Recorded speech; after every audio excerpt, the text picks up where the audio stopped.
Girls with Daisy Dukes, bikinis on top.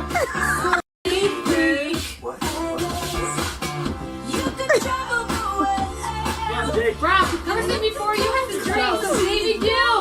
How long do we have to wait? 5?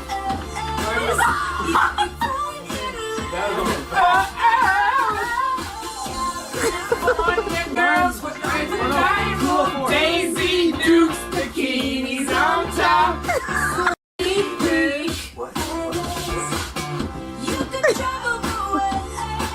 Rob, never said before you have to drink, so maybe do.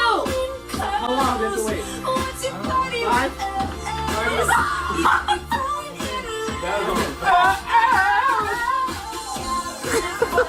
Girls with Daisy Dukes, bikinis on top.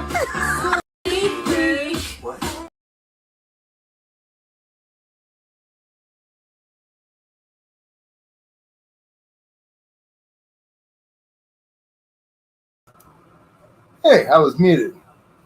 What's up, coin dude? Ashley, I can't say that. Ashley Swag Bam. Yes, you nailed it. Well, it's only not even midnight where you guys are. Holy shit. It's like almost 3 a.m. here. How are we all doing? Notice I didn't say y'all. So I didn't say y'all. Yeah, however you want to spell it. Coin dude. Did you get your package yet? I think it's tomorrow. Coin dude. Maybe you already got it. I don't know. I lost tracking. I have it emailed to me and I have it printed out. I know where one is. But the one that was kind of before today.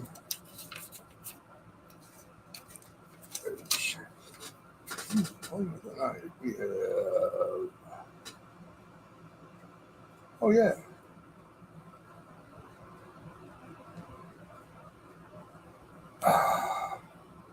So I take it you haven't gotten it yet. You're not in Napa. Where in the world are you? I know, California. Get that. See, Frostbite said he got his today, and it was supposed to be delivered on the 15th.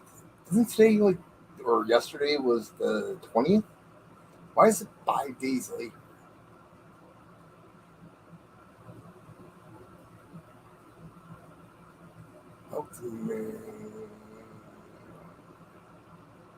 Oh, that's Jessica.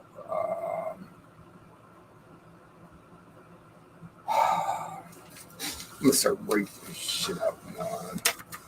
I haven't looked for a couple days. No, you went out in the second batch, so yours should be tomorrow or Saturday. Because remember, it fell alongside my seat. I do.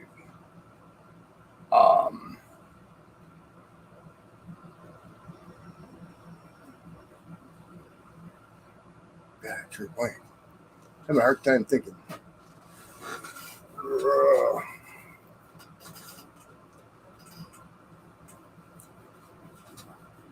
Yours was pretty heavy. I know that for sure. I got everybody out except I have still a package for Hillbilly and for Mainly. I finally found Me's address. Like, I don't know how I just found it. Darren and Daryl. Chew. Have you guys seen Chew lately?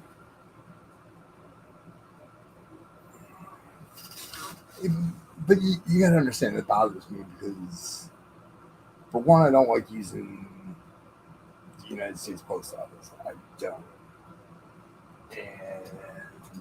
But using UPS or Chew, CHU, used to come in streams all the time. And he just disappeared. I don't know where he went.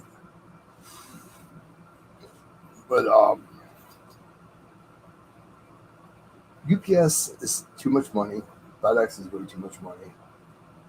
I mean, I would lose money on some of these races.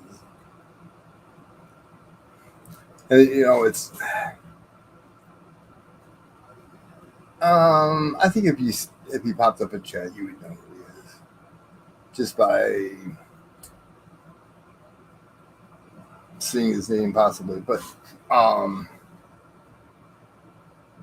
the whole REC thing, I keep getting drilled full of questions on that one. I don't know, Ashley. I don't know if you were here or CoinDo was here, but I ran the race for a gram of gold. Race is over, and he didn't like somebody. Well, one of my mods in chat. He hasn't liked him in a while. I was giving him the benefit of the doubt because he was a complete jerk in coining around stream a couple times. He drinks and then turns into his instant asshole. But anyway, I was giving him the benefit of the doubt. He was good for 3 days. As soon as that mod showed up, he started mouthing off, so that mod timed him out. Well, when it was timed out, he emailed me. I actually found the email. It was to my different email address. Complaining about it. Well, he came back and he was a bigger asshole. And then he started demanding money back through Cash App.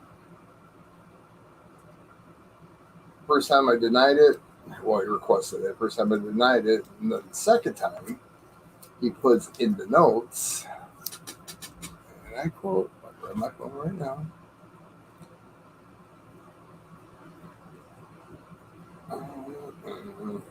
This is petty freaking high school drama bullshit. He requested $10 for illegal games you run. Please give me back my money. Is what he puts through Cash App. Hey, Lisa Anderson, how are you? I'm just giving you guys the heads up. If you want him in your stream, I won't be in your stream. I have nothing nice to say to him. I have nothing nice to say about him. When he told my mod that he's going to piss on his grave one day and he hopes he stays in pain, it's not cool whatsoever. And nobody treats another human being like that. Maybe that's just me, but everybody that comes into my stream are friends until, some people are better friends than others. Of course, everybody has their own cliques, but I just want everybody to get along. We're not here forever. And it's such a small community, and I mean, sure, there's a lot of members, but there's such a small community that if we stick together, we're larger in smaller numbers, I guess. I don't know. That's what we're supposed to do, is help each other out. Ask Miss Ida. Don't get in any trouble we can't get you out of.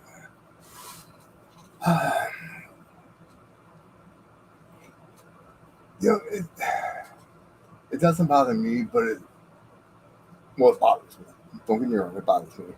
But like the people that are running races that they're counting on, they're relying on making $150 or $300 to pay a bill, And if he goes into one of their streams and starts doing the same shit, and they have one of their payment options shut down because of him, I mean, it's just complete BS. That's the way I look at it. Myself, I don't run enough, I run a few races here and there, and most of the time people are making me run races. The other night I seen him in Cash Money Stream. It's like, okay, well, I worked for about 10 seconds and I went away. Everybody should know by now. It happened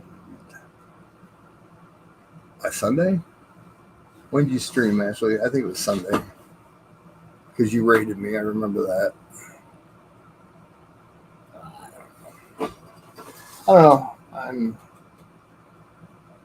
done bitching about it, I guess.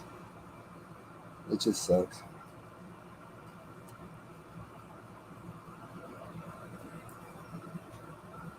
But on a happier note, I don't have full-blown AFib. So that means my stent is failing in my heart. So that is what it is. My cardiologist is a bitch and thinks she knows everything. And when your doctor asks you, is there anything that you need to tell me? You know, anything else hurting, or you having chest pains or anything like that? And you have like every morning needles just jabbing you in the feet, and you tell your doctor about that, and they ignore you. It's time to get a new doctor, right? Don't you think?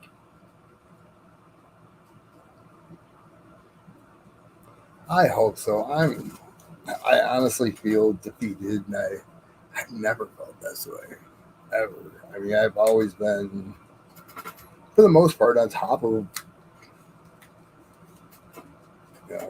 my game, everything. No matter what I did, I always tried to be, 1, 2, 3, whatever. But I tried to do my best in everything. And right now, I just feel like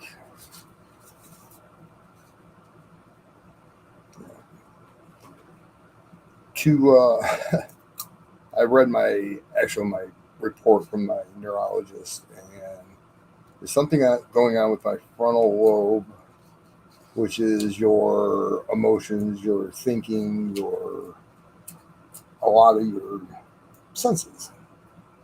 Then I have an artery on the left side that needs to ascend in it, and then my cerebral on the right side needs to ascend in it, plus my carotid. So I'm gonna have a bunch of straws sticking out everywhere, and a robot's supposed to do it. What's up, Kiwi? Allergies bad there. What are you allergic to? I don't have very many allergies. I'm not allergic to anything really. Bees.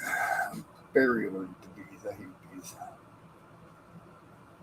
But I mean, I'm gonna do my best to bust through all this crap and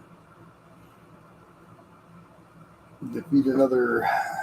Like my football coach always said, put your shoulder down, go through what's trying to stop you.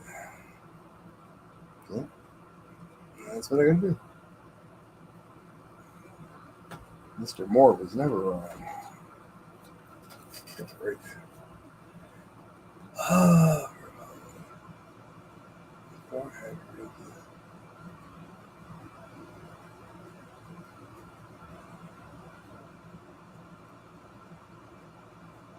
What did you do? 4.5 years? Was that like a burning, or I wouldn't even know how that feels. This is like somebody taking a tattoo gun. I don't know what a tattoo gun feels like. Stanford University figured it out in one test. How far away did you look from Stanford? Quite a ways. And we have the University of Michigan Medical Center. It's quite a ways away. It's probably an hour and a half drive, but it would be well worth it.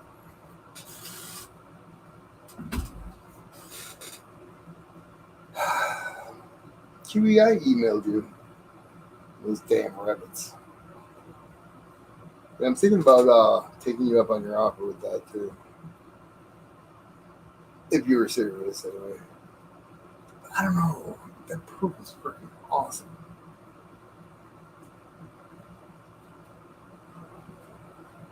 It was eating away at Washington, Boston. Holy shit.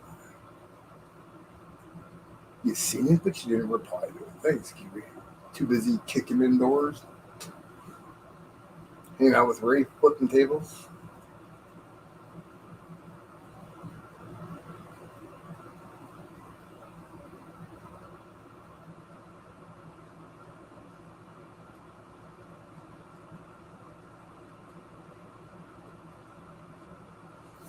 Yeah, and the same cardiologist says to me, I was asking her about this thing. Well, you know how I had the no, I don't know yet. I got to get that in hand, and I get it tomorrow, so we'll see.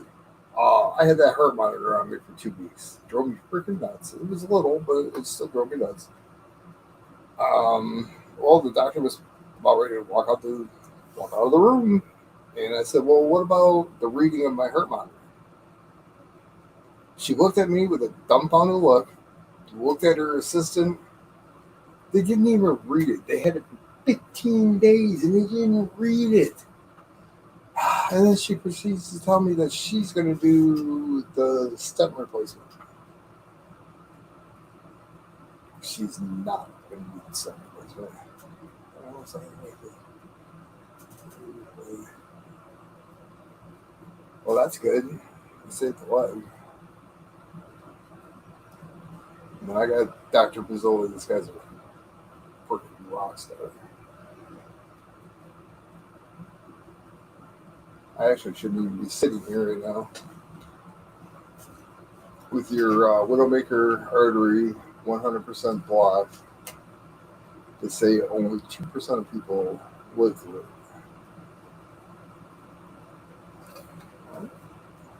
I lived through it for 4 days. uh,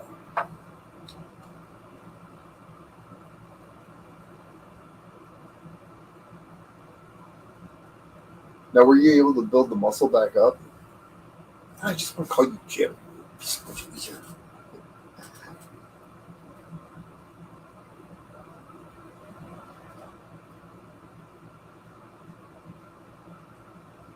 No. You gotta walk with a cane. Take half your winnings and build a cane out of all that silver. I don't know what kind of area you live in, but swing like a baseball bat. Just a thought.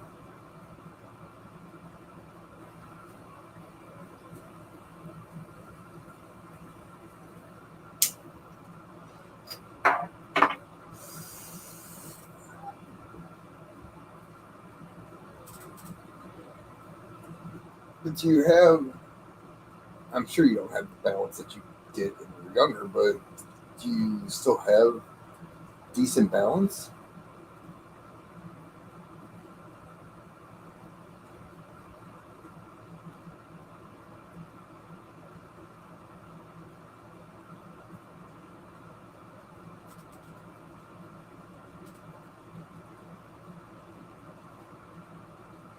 There he is, flipping over tables. TV said he's going to come out and hang out with you there, right?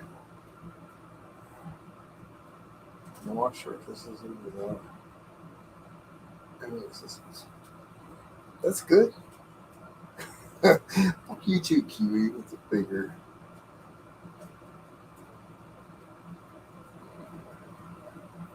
Did you notice the little picture up in the right hand corner?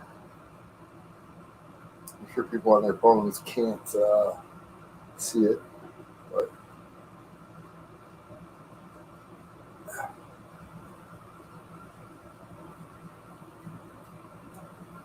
now were you able to build muscle back up? Will it redevelop or no?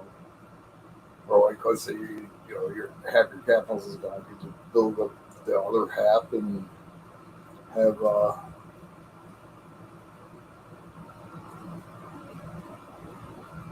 I guess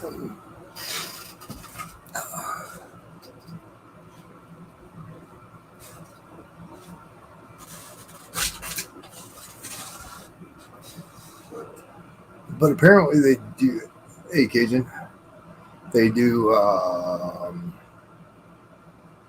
the stents in your brain before they do the stents in your heart, regardless on how much your heart's pumping or not, unless it stops, of course. But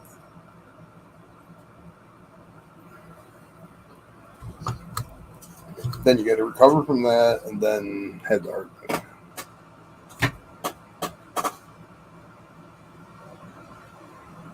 What was I gonna do? Oh yeah, I need to eat these pennies.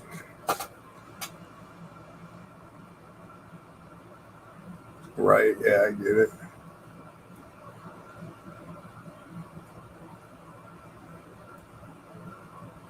That sucks. Do you know what caused it?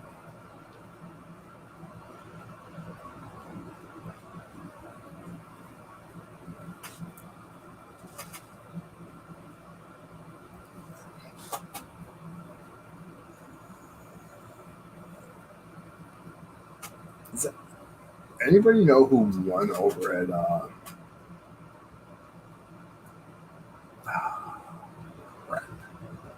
DT's?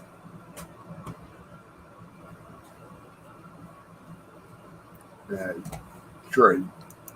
I didn't, but I had like 9 spots.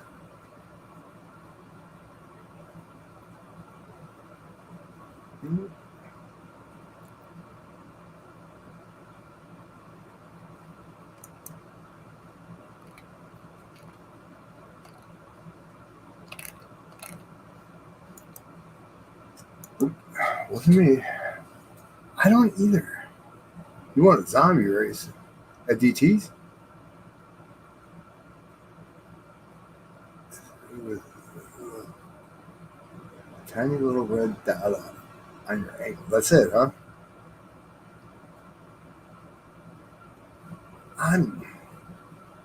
It's so hard, but I'm trying. I'm doing my best. I really am. I haven't slept in 2 days, but not another channel.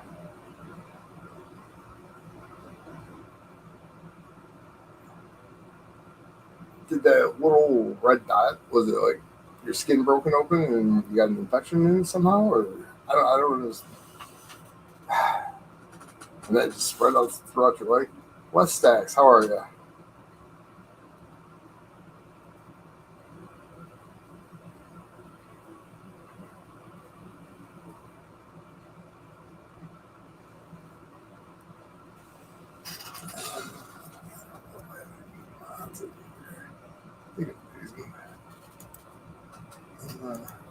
Over.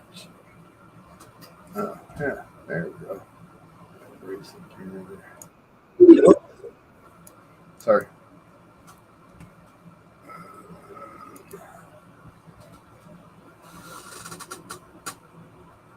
Really?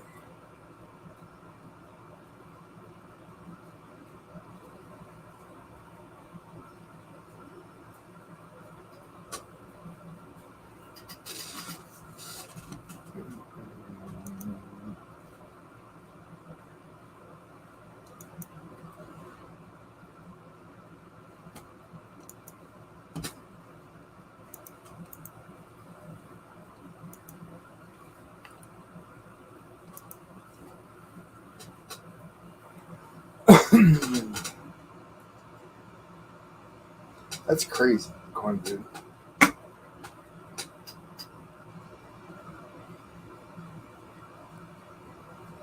So it ate through your skin, is what you're telling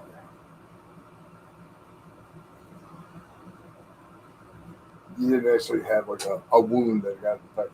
It actually went from your skin to it. Good pizza is no pizza, Wes. I did those earlier. Thanks. Gotta do laundry is what I gotta do.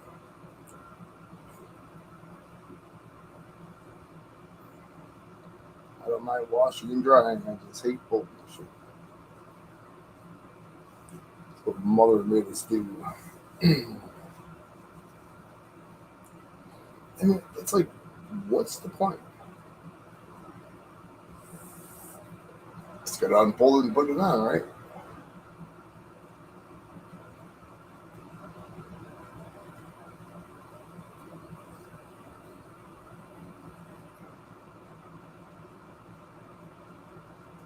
You're in trouble, Kiwi. Yeah. you're gonna be grounded.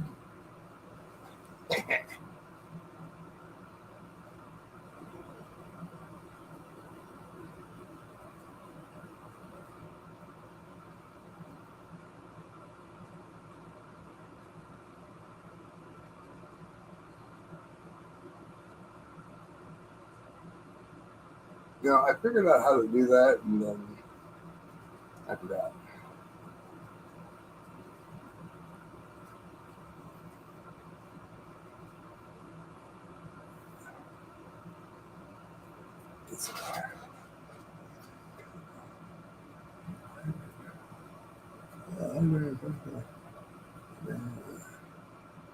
Damn. Yeah, I hate those thistles. You're in Troy? Troy, Michigan?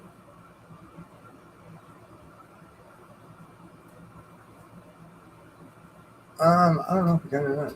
Is he blue? I'm not sure he is. Nope.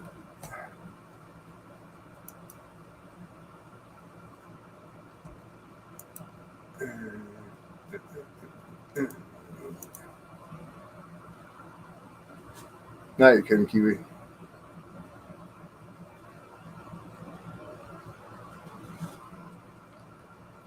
You're in trouble. We're all flying over there to kick your ass. You know that, right? We'll leave mainly behind because you guys will probably either hug it out and be best friends, and he'll move over there. Something will happen weird.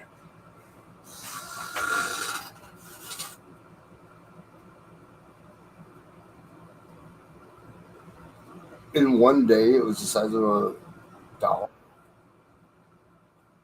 I don't see you. I could be like Muscle Shell. Driver's license, please. What's up, Paige? Hey, pizza guy, what's up, man? Morning, me. Living a dream. I had a penny battle against Coinquester, and my dumbass dumped all the pennies in one bucket. I didn't separate the copper, and I didn't go through any of the dates or anything. A penny battle? Yeah, I lost by 5 points. With Miss Ida? No. Coinquester. Oh, okay. She had a penny. Remember that? Were you there? We were talking about the penny battle Tuesday. No, coming up? Huh? Coming up this Tuesday? No, this past Tuesday. Oh, she had one this past Tuesday? We were talking about it Tuesday. I thought she was in there for that morning. We were talking about a penny battle. She wanted to have a penny battle like last year. I thought she was in there because somebody was saying, "Hey, I got some wheat penny rolls, wheat penny rolls that I'm telling you." And then I said, "Yeah, I got some rolls from Chuck Daughtry and Copper Coins. I got a bunch of rolls from him, and I got a bunch of rolls from Rick Snow." So I said, "I'll join." But it's supposed to be from the bank. Mine are bank rolls, but hey, they all wheat pennies. Right. Mainly one on Matt Stacker, Wes.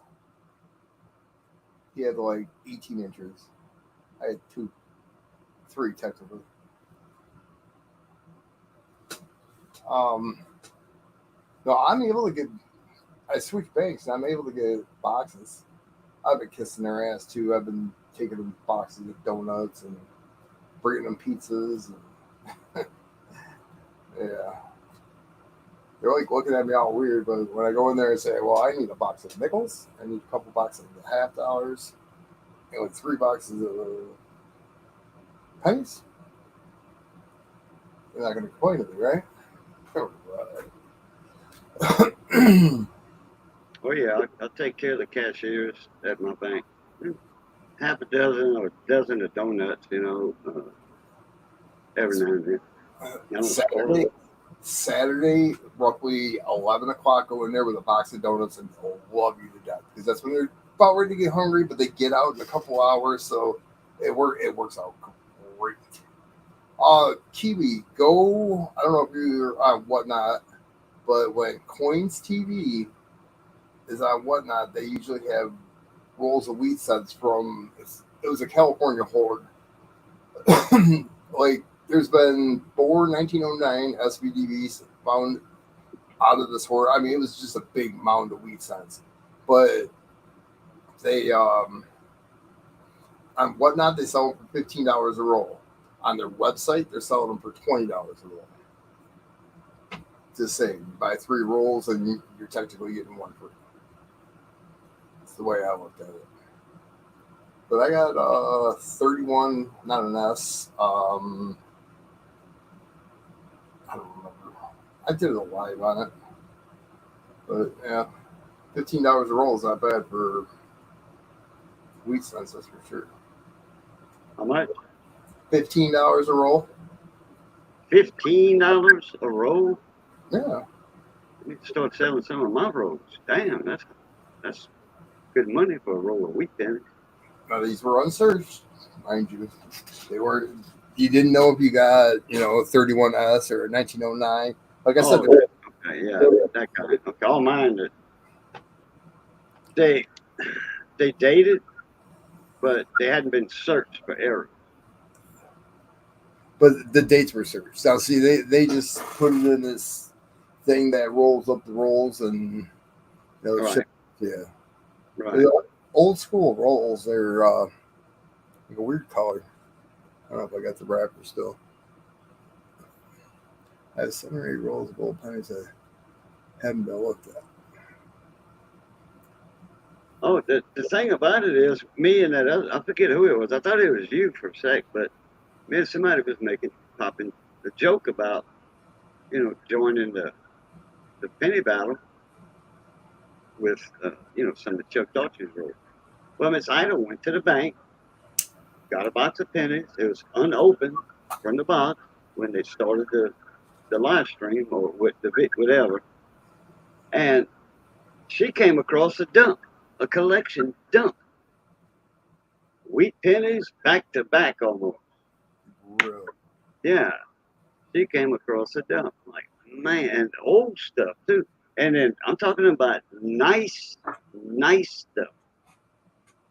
Was this recently? Live? Yeah, just a couple days ago. Really? Well, I'm glad I didn't go against her. Right now, I have a box from Crappie Tim. He sent Cherie and I a box, and we're supposed to battle soon, hopefully. But we'll see.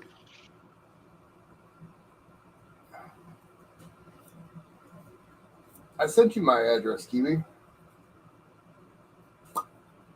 There's 2 things I'm wanting that you're sending me. I don't even remember what I won. That's the shitty thing.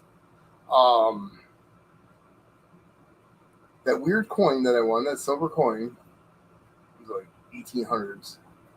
It's got a hole in the center of it, and the gold, New Zealand gold. I don't have any New Zealand gold. I have Arizona, I have California, Colorado. Trying to think what else. Oh, I remember that race. Yeah, there was a lot of BU rolls of pennies sold in my. I was at multi-channel auctions I used to do. 58, yeah. Was that like the auctions with Bell and Yeah, Nerd,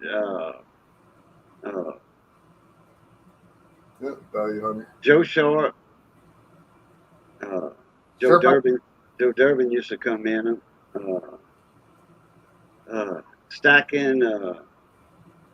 Value Hunt. Mm-hmm. He would auction. Mike Badger. Yeah, Mike Badger was in there a bunch of times. Blanking on the guy's name from North Carolina. He had a younger daughter. Repo Man got sick. I want to say he had a heart attack. He's not streaming anymore. He's got to be. North Carolina, he had a daughter. Yeah, she was always on stream. He called her his daughter, but it could have been a granddaughter. Wheat Penny. That was his daughter. Little baby girl, about 2 years old. Blonde hair. Yep. Yeah. That was his daughter. Yeah, that was La Tombe la Vie in French. We call that late night. That was we was talking about him the other day. Wheatback attack. Wheatback attack. That's it. Yeah, he tried to kill himself a couple years ago. Tried to hang himself. Something. They took his daughter away from him. Now, was he with the mom of the daughter? I think they split up or something. Gotcha. Or she left, and she left the baby or something. And I think he had got laid off. And somebody took the baby. I don't know if it was the state or what. He didn't want to live his life without his daughter. You know, that was his pride and joy. Wow. So I guess he was thinking that I want to do it now while she won't remember at all. You know, she won't have a traumatized life when she grows up. So. Straighten your ass up and get your kid back in your life. That's all you had to do. You know. But he did try. That was his last resort, I guess. It's not. He tried to kill himself. It didn't happen. You know, he didn't succeed. Good night, Lisa Anderson. Thanks for the encouraging words. I think I talked to him one time after that, once or twice, and I hadn't heard back from him since. In fact, that's about the time I went in the hospital or something. You know, my health was. I haven't seen him anywhere. Just like Bill, Bella's dad. Yeah, he dropped off the face of the earth too. Mm-hmm. So did. It wasn't that really. I seen a couple of videos they did 7-8 months ago or something. Somebody, the lady, I can't think of. I looked it up. I went through all my contacts or my Mama Lou. Mama Lou, that's it. Yeah.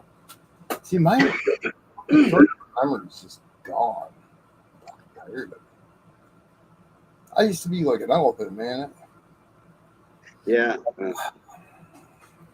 You know, when you hang around somebody just for a couple of years and then you don't hang around them for a couple of years, you lose contact with them, you don't talk to them, the name doesn't come up.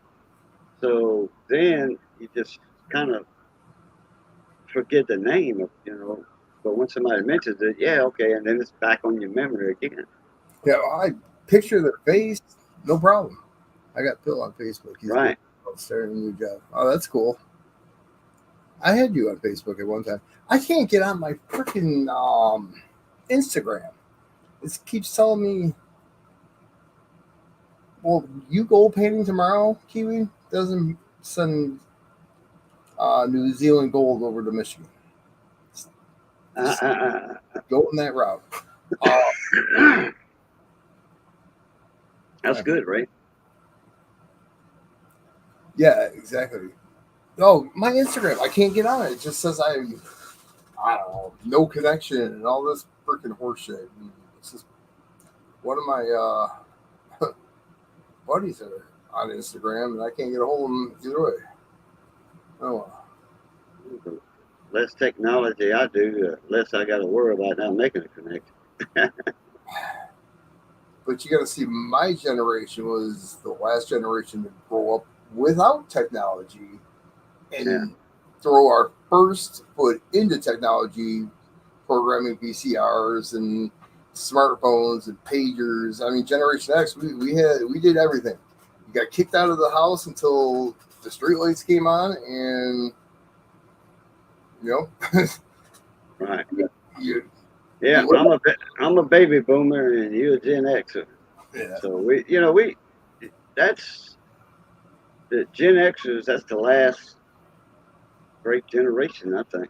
You know, you was brought up the right way, and after that, that was about it. You know. Well, I don't know. My oldest son, he's almost 40. He was brought up the right way. You know, he's brought up in the country though. You know. Dan Gray, what's up going on with me? My youngest is 23 and his sister is 24, and I raised them like I was raised, where they had discipline, they had respect for people. Not these kids. I see these kids. Oh my god! Raised up that belt like that, and had that full attention. I didn't even have to raise a belt.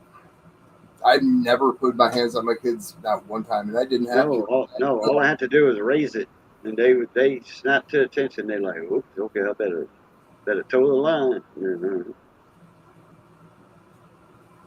Oh, Darren Gray, 1955. He's a baby boomer too. No. That's the Penny number on the rabbit. There was 1,888 of them minted, and he has the COA number of 1955. Kiwi has it, and it's just a cool gram. It's Year of the Rabbit, it's a gram of gold. It's just cool, you know. And I ran it in a race, and Kiwi won. I sent it to him, and I've regretted it ever since. Yeah, are we talking about baby boomer Gen X? I figured, hey, I'm 1955. I'm baby boomer too. Okay. That's my first thought. It's like drinking out of the hose, and just doing stupid shit, climbing in dumpsters, throwing shit at people, and your older brother chase you down the road into a freaking ditch. No, a field full of rotten squash. All right, yeah. You're on your bike and you're trying to get away from him, and him and two of his buddies chase you down and just lambaste you with it. It was just nasty. It was so bad. Like riding watermelons. No, it was like yellow spaghetti squash, shit like that. Yeah. It was crookneck squash, all that, yeah. Gross. 1980. Well, that's not too bad. I was 9 when he was born. I was born 84, 85. 85. Not Rafe, I was 19. I was already going to bars in Michigan for 3 years when you were born, right?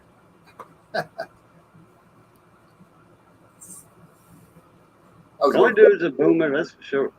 Yeah. I was for 5 years. 2 kids and a daughter. A teenage daughter. Oh my goodness. That was just like the worst. Yeah, my daughter was a Hellcat. She could take up for herself. Man. Wasn't a whole lot of guys stood up to her, and she was a little video thing too. Most of my kids are built like me. I have 2 daughters and a son, and I wouldn't mess with any of them. I mean, I wouldn't tell them that. I always tell them I brought them into this world, I'll take them out. One of those statements. But right. My daughter's only 5'3", my son's only 5'5", 5'6". It's just they're built like brick shit houses. That's all.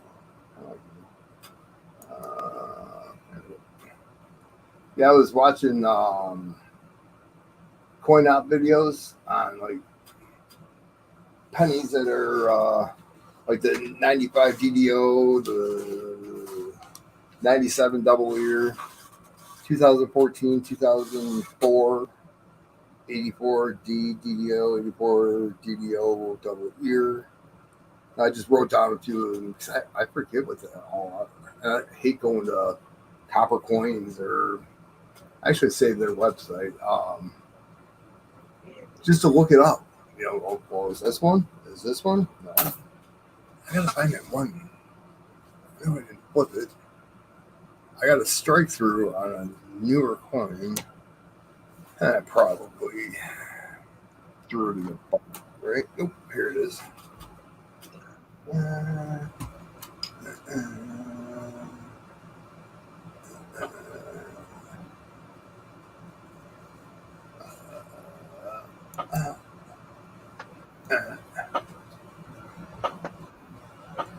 Oops.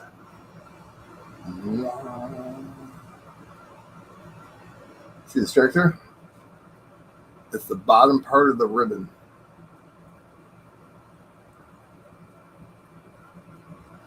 I believe. Don't quote me on it. But it kind of looks like it, no? Maybe not. See, I thought it was that. That is where the head's at. It's at the top of the shield, I guess, right? I don't freaking know. Come on, Ray. Need your help here. Your expertise. What the hell is that?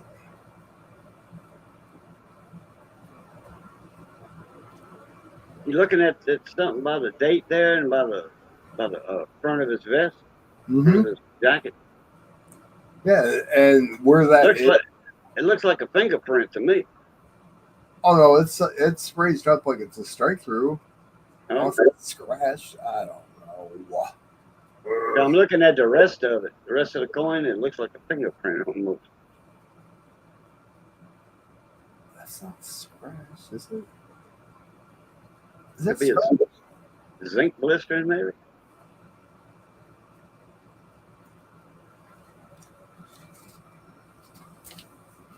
You talking about that squiggly line under the D, coming from the rim, and through the two? Yeah, that's a freaking scratch, isn't it? Oh, I see what you're talking about now. Because if it was a die crack, wouldn't it like go through the top of the two, or over top of the two, not stop and then go again? My son's birthday is December 2nd. It would stop and then go again. Would it? Yeah, I mean, if it was raised, if it was like a die crack, but it's too smooth to be a die crack.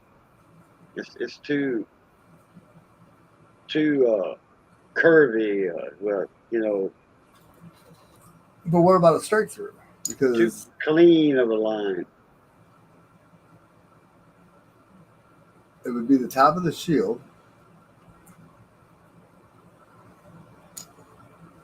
Where that's at. And no. That doesn't match anything.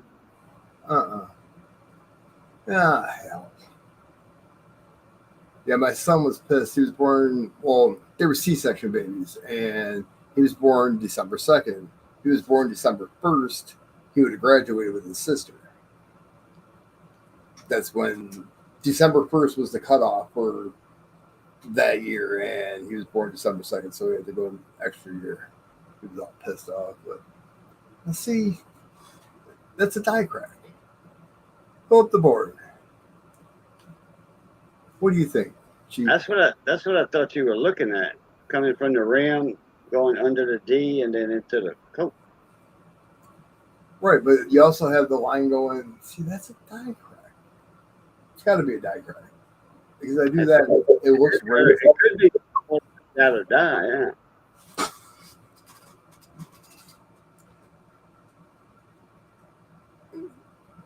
I'll flip it up and take it to Robert Lawson next weekend. Was like a die crack to the rave.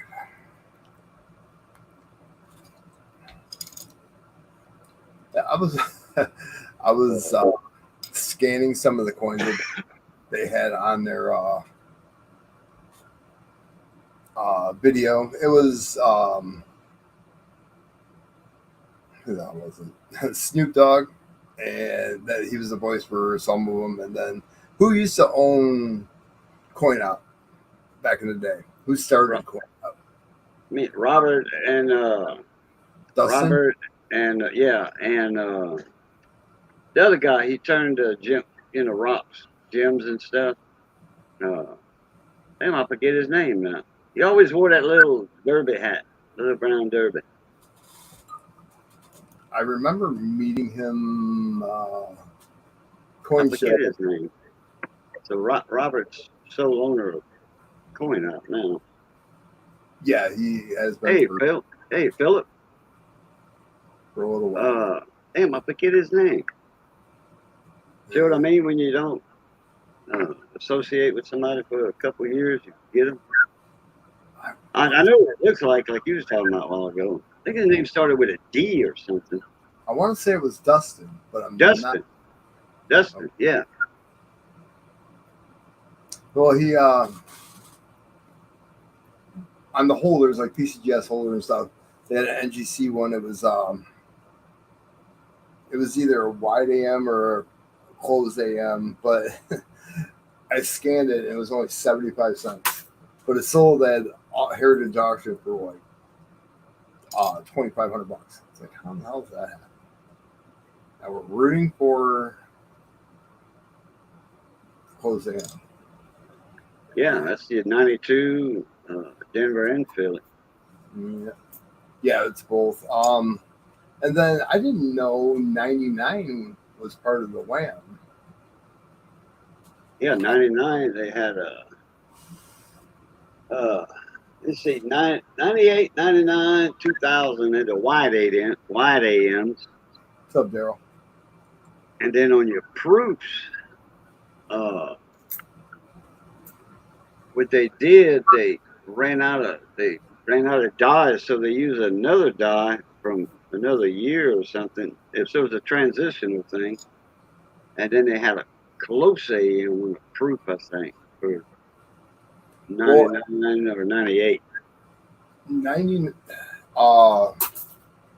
98, 99, and 2000. I want to say some of the coins were struck with a proof reverse.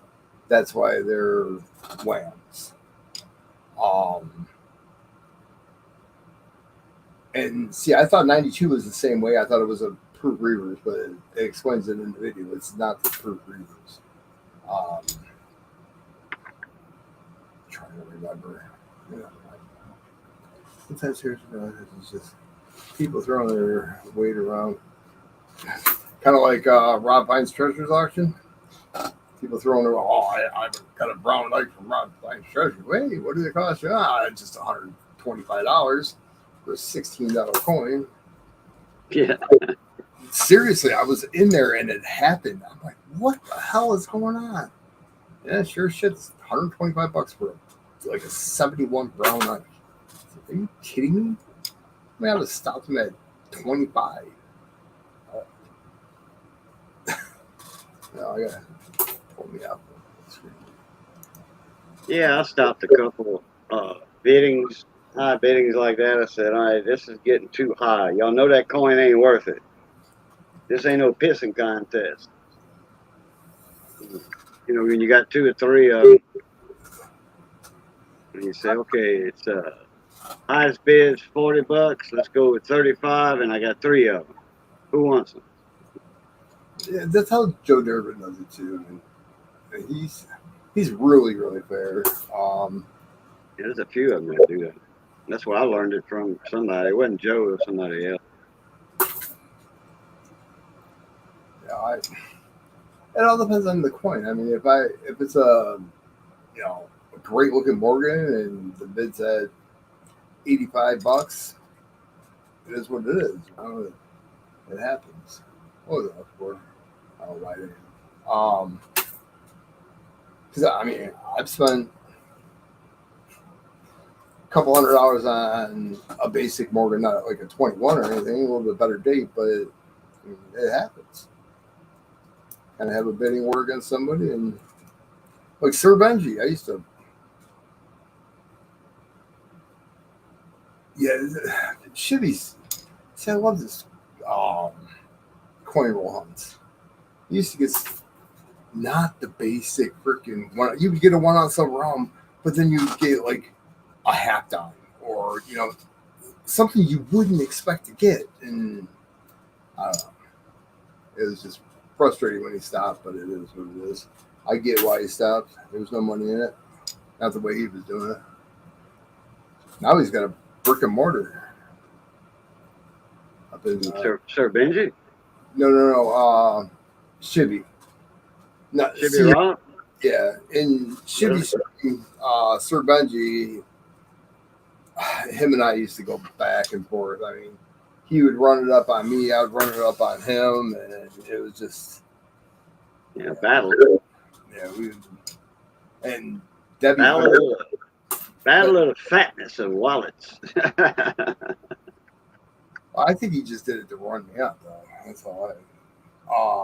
Debbie Honeybee and a toned Standing Liberty quarter. I mean, this thing is awesome. It's actually in my save, but I ended up spending $45 on this thing. Yeah, it's toned. It was in good shape then. Well, it had a lamination area on the back of it, and I mean, it had its potential of sending it in for grading and getting errors and stuff like that. And the toning was just awesome. But I never got sent it in. I've had NGC membership, paid for the last 4 years, never sent the coin in. Never. I don't even know how. It's awesome. EVG's the same way. I got a couple of pennies I need to send in. When is EVG coming back, Rafe? What's that? EVG. He was doing before he left to go to his claim. I don't remember how long. Oh yeah, up in Colorado. Yes, I believe so. Yeah, because he went to Florida. He had rolls of half dollars, and I bought some, and I got a whole bunch of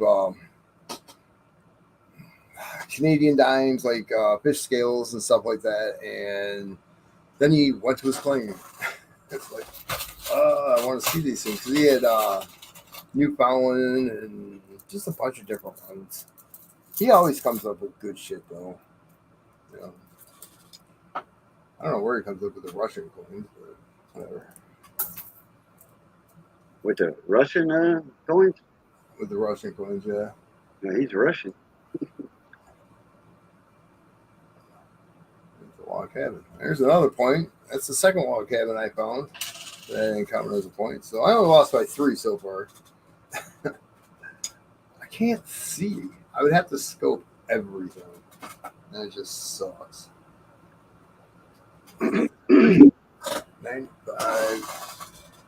Is there something in 98? Is there like double die or some shit? I don't know. 89. Or 89, yeah, that's what. I'm not sure on that one. Just about every coin has something almost. Yeah. Now the mint mark, that's the one that could be because that was before 1992. Before the mint marks was actually stamped in the die itself. It started at 89. Instead of hand punched. Instead of hand punched from a bunch of plain blank dies, I think they started that in 92, or 98 something. I think it was 90. Yeah, 98, 92. I forgot which one. 89. Huh? 89 is when they started. They quit hand punching. Yep. Mint marks. Okay. Yeah. Monkey King was talking about that the other day. I'm not gonna PDF file.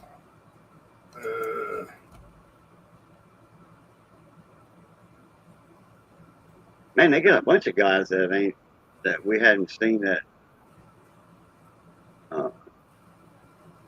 They kind of just dropped out. Don't see them anymore. Yeah, a lot of people.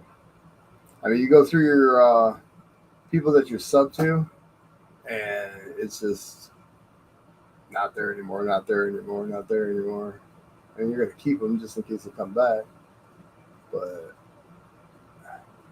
why can't I find that holy grail of the penny? The 82 small date copper. I'll take 42 steel or 44 steel. either way. Whatever way you want to run it, I don't care. 44. Yeah, 44 steel Right. or 43 copper. Yeah, but you're never gonna find those. I figure I'd be able to find a 44 steel cent before I'll get a 43 copper or bronze or whatever. Yeah. That's just me. Yeah, because that was so long ago, and the ones that have been found, that's been years ago. Yeah, they had one on Pawn That was Store. a small date right there, but it was a fiddly. Yeah, I put all my 82s and 83s aside. Oh yeah, 83s, yeah. The way I'm well, there's Right, way up. there's DDR on the 83 and a DDO on the 83. 95 DDO. They're like strong doubling, like clockwise and all that kind of good stuff. Every time I do that, I end up giving it away. Right? Last time I gave it to Fino. Have you seen Fino lately? Who? Fino typical.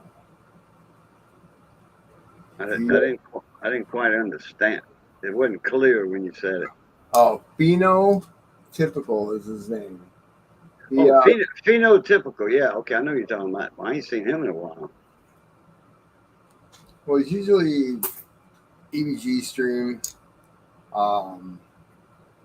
He was a mod in Peggy Hunt's Everything. We all were. That was a big pain in the ass. If you couldn't make it, you had to check in. What? I'm modding for a YouTube channel. You're not paying me. Yeah, 97. 97. And nothing rings a bell on that date. Double ear. Double ear? Yeah. No, what is it, 94? 84. Got a double ear, too. Yeah, but I mean, realistically, all the 84s are so fucked up. If you can find a good 84, like, in circulation, yeah, it has a double ear, sure. But what are you doing? Wrong way. God, I hate this scope. The scope was great when it was new. And I tried to wire those wires together. Nope. Oh, on your scope? Yeah, I mean, I connect. There's like 4 different wires. There's blue, yellow, red. Oh, Jesus. There's 5. There's blue, white. I got my small screwdriver here. I'm going to take mine apart and see what the wires I got. I got my scope right here. It's plugged in. Why would you take it apart if it works? No, I had the same problem. I fixed mine. It's on all the time, though. I would be happy if I had on all the time. The light, I mean, is on all the time. Absolutely, I'd be happy with it. I have no light whatsoever. In fact, let's see, which one is it? I got a 7-port hub.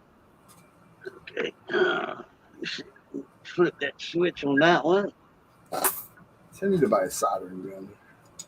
I don't know what my kid did with it. Uh-oh. Yeah, that's what I was saying. My camera lost connection. I gotta go lean off the dock. I'll be right back. Your camera lost connection, but you got to lean off the dock.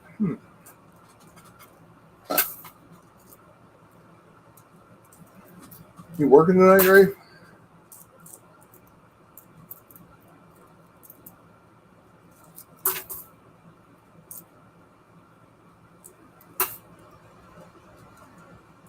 I'm not allowed to go back to work. Sucks. Squeaked in 2 days last week when I wasn't supposed to. But whatever.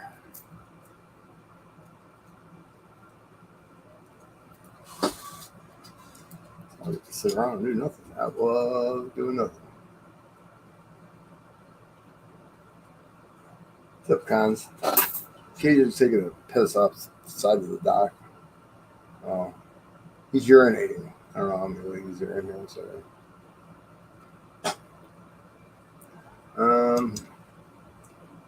There's a few others. Only 5 feet. I know there's not even. Nope. Okay. See if I can get my scope online now since I lost my camera connection. When I turn my scope on, it's when they'll do that sometimes. They'll knock my other camera off. Really? Yeah, I got a 7-port hub because I don't have enough ports on my laptop for everything. I got a set of speakers that work off of USB. That's where they get their 5-volt power source from, instead of plugging it in the wall, you know.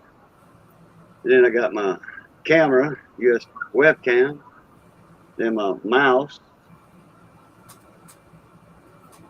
wireless mouse, and that takes it up. So if I want to put my scope in, I got to take the other camera down, plug the microscope in, and all that. This way I ain't got to unplug nothing.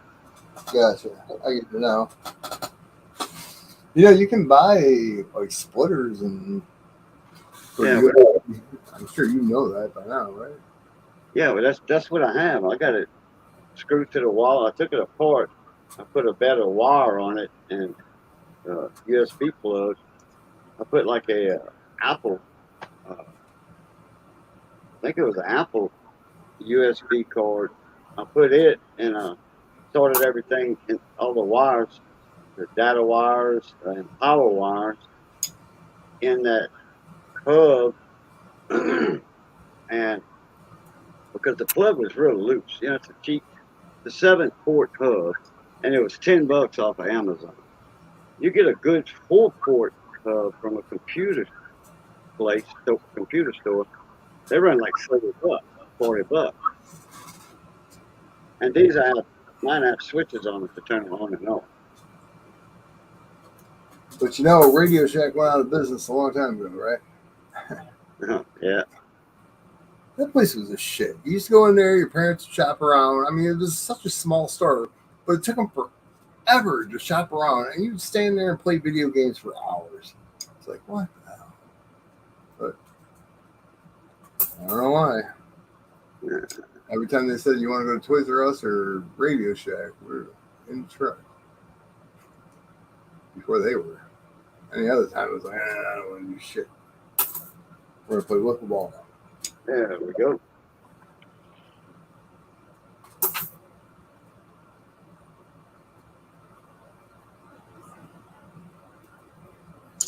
Did Rafe ever answer my question? Hell no, he didn't. He was out screwing around, flipping over tables and shit. You working, Rafe? See, Darren loves Radio Shack. They still got a Radio Shack in Abbeville, Louisiana. Are you sure? I haven't seen a Radio Shack in probably 25 years. It's a franchise. They still have Radio Shacks up a bunch of places. Franchise up. They just closed down all the company stores.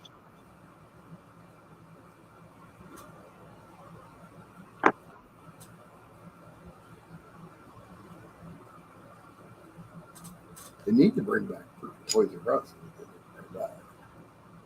I love Toys R Us. Still to this day, I love Toys R Us. Yeah, look. See right here? What is that?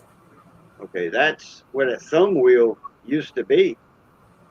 Yeah, Brightness and dim. Right, yeah, I took my completely Button. off.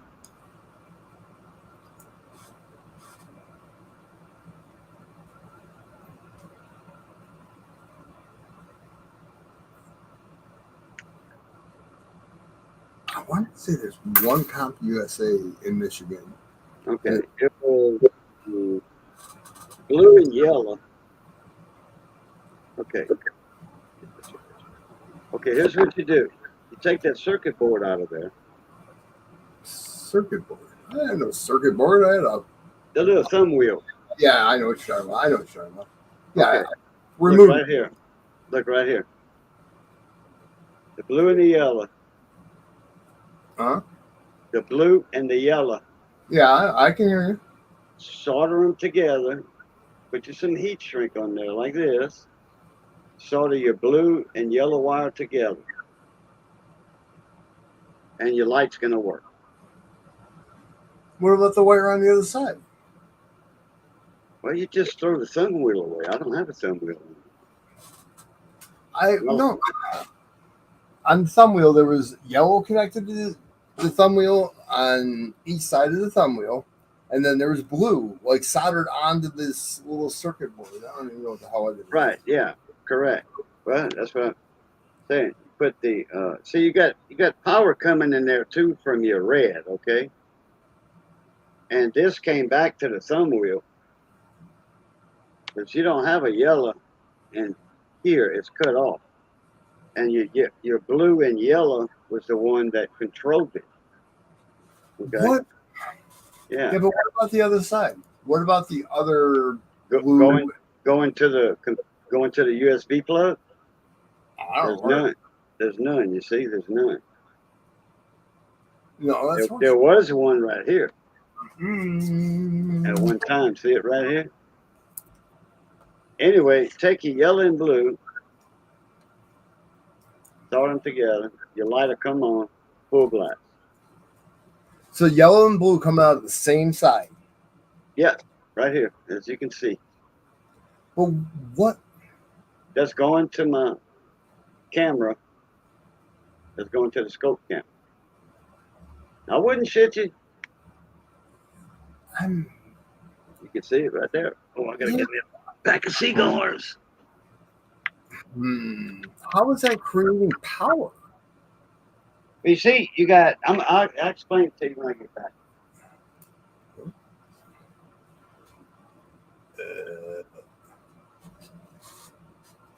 14 GDO.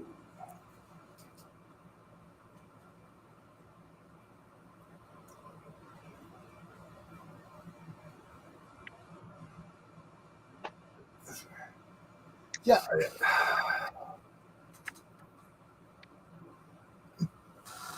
But okay. The circuit is a constant, and then when you have a switch, it breaks the circuit. So no matter what, if you break the ground or you break the power, the white or the black, you're going to turn it off and on. Now, if I connect the blue and the yellow together, coming out of, let's say, the side that plugs into the computer, is it going to work? Okay. Yeah, my wife was talking to me, so I didn't hear her or you. I heard you saying blue and yellow or something. Okay. I Okay. don't even feel bad about myself. I feel bad for me. Okay.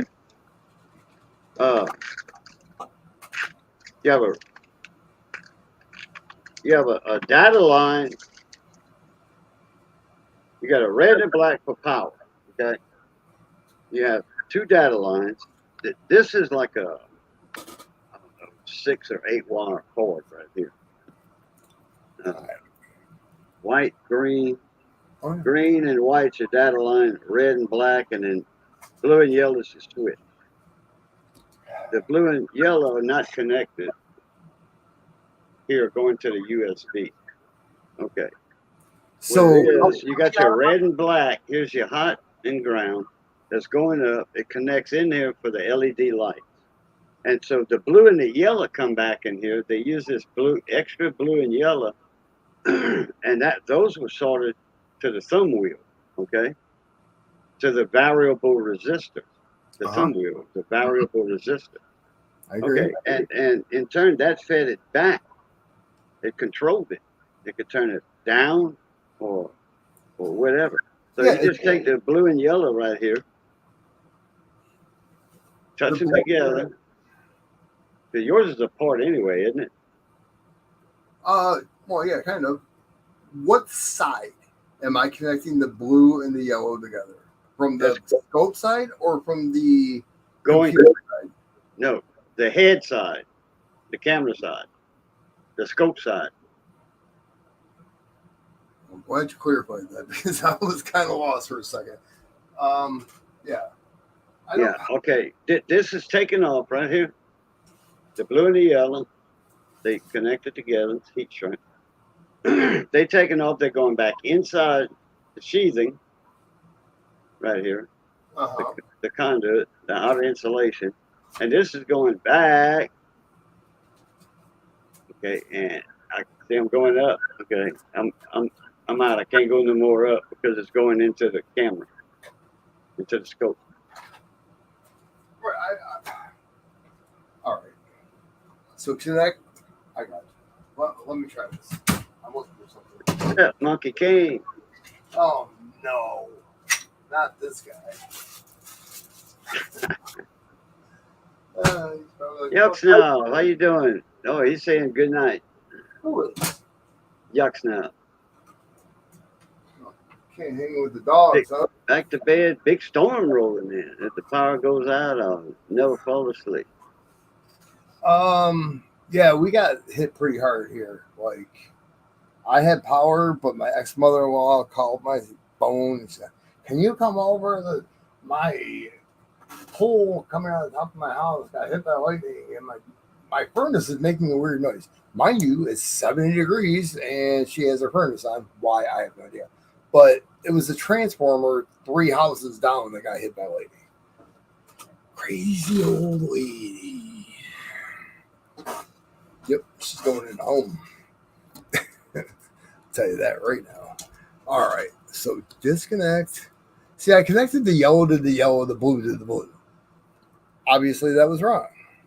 Yeah, just go blue and yellow that's coming out of the head of the microscope, pinch them together, and your light will come on. And if it doesn't come on, and I get electrocuted. No, that's low voltage. That's only 5 volts. That's very low voltage. I have an electric hot water tank, man. I play with this shit all the time. Old style telephones in your house was more than that. I used to mess with that all the time. That's 12 volt, 24 volt stuff. Telephone. Nope. God, I'm freaking blind. Can't handle it. Now, all right, I'm doing the right side. I know I am. So I've asked you like 13 times.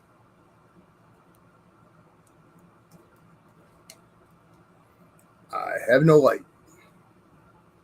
Nope. You have no light? Nope. Oh, okay, then your LEDs are out.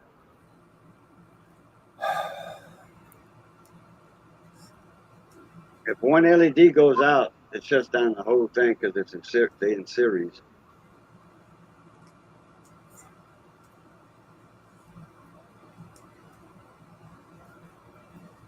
And you got the blue and the yellow coming from the camera head touched together. Yes, sir. Okay.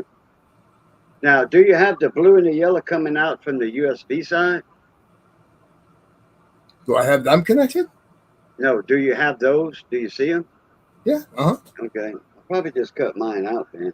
Okay. Connect your 2 yellows together. I had excuse me. I had the 2 yellows, the 2 blues that came off the little dial thing. Okay. Everything was connected together, and I had no light. Okay. Oh, so you had them connected already, and you had nothing. Well, your LEDs are out then.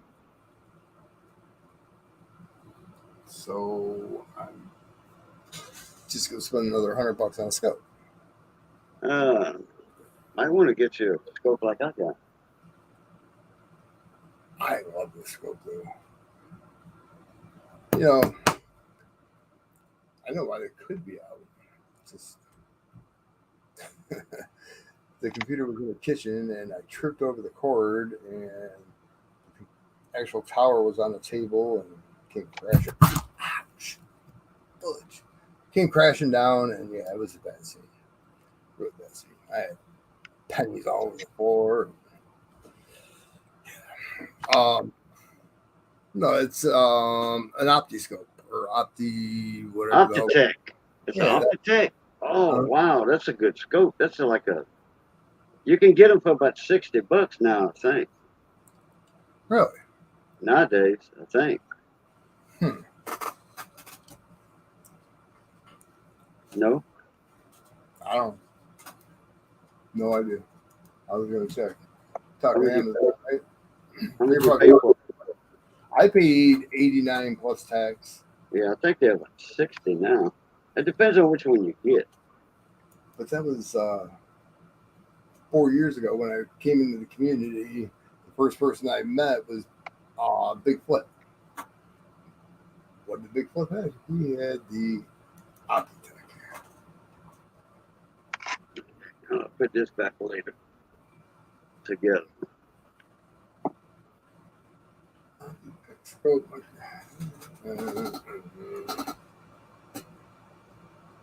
Oh, they got a cool one too. Let's see. I like Bigfoot's because he has a different wheel to bring it up and down and whatever. It's just different than what I have. Okay. You can take me off the big screen. I'm not even on that screen. Me. Cool. Oh. There we go. Oh, these are. You can get you like a 38 megapixel camera. You can get the lens. You can buy a whole setup actually for, I don't know. I don't want to lead you wrong there, but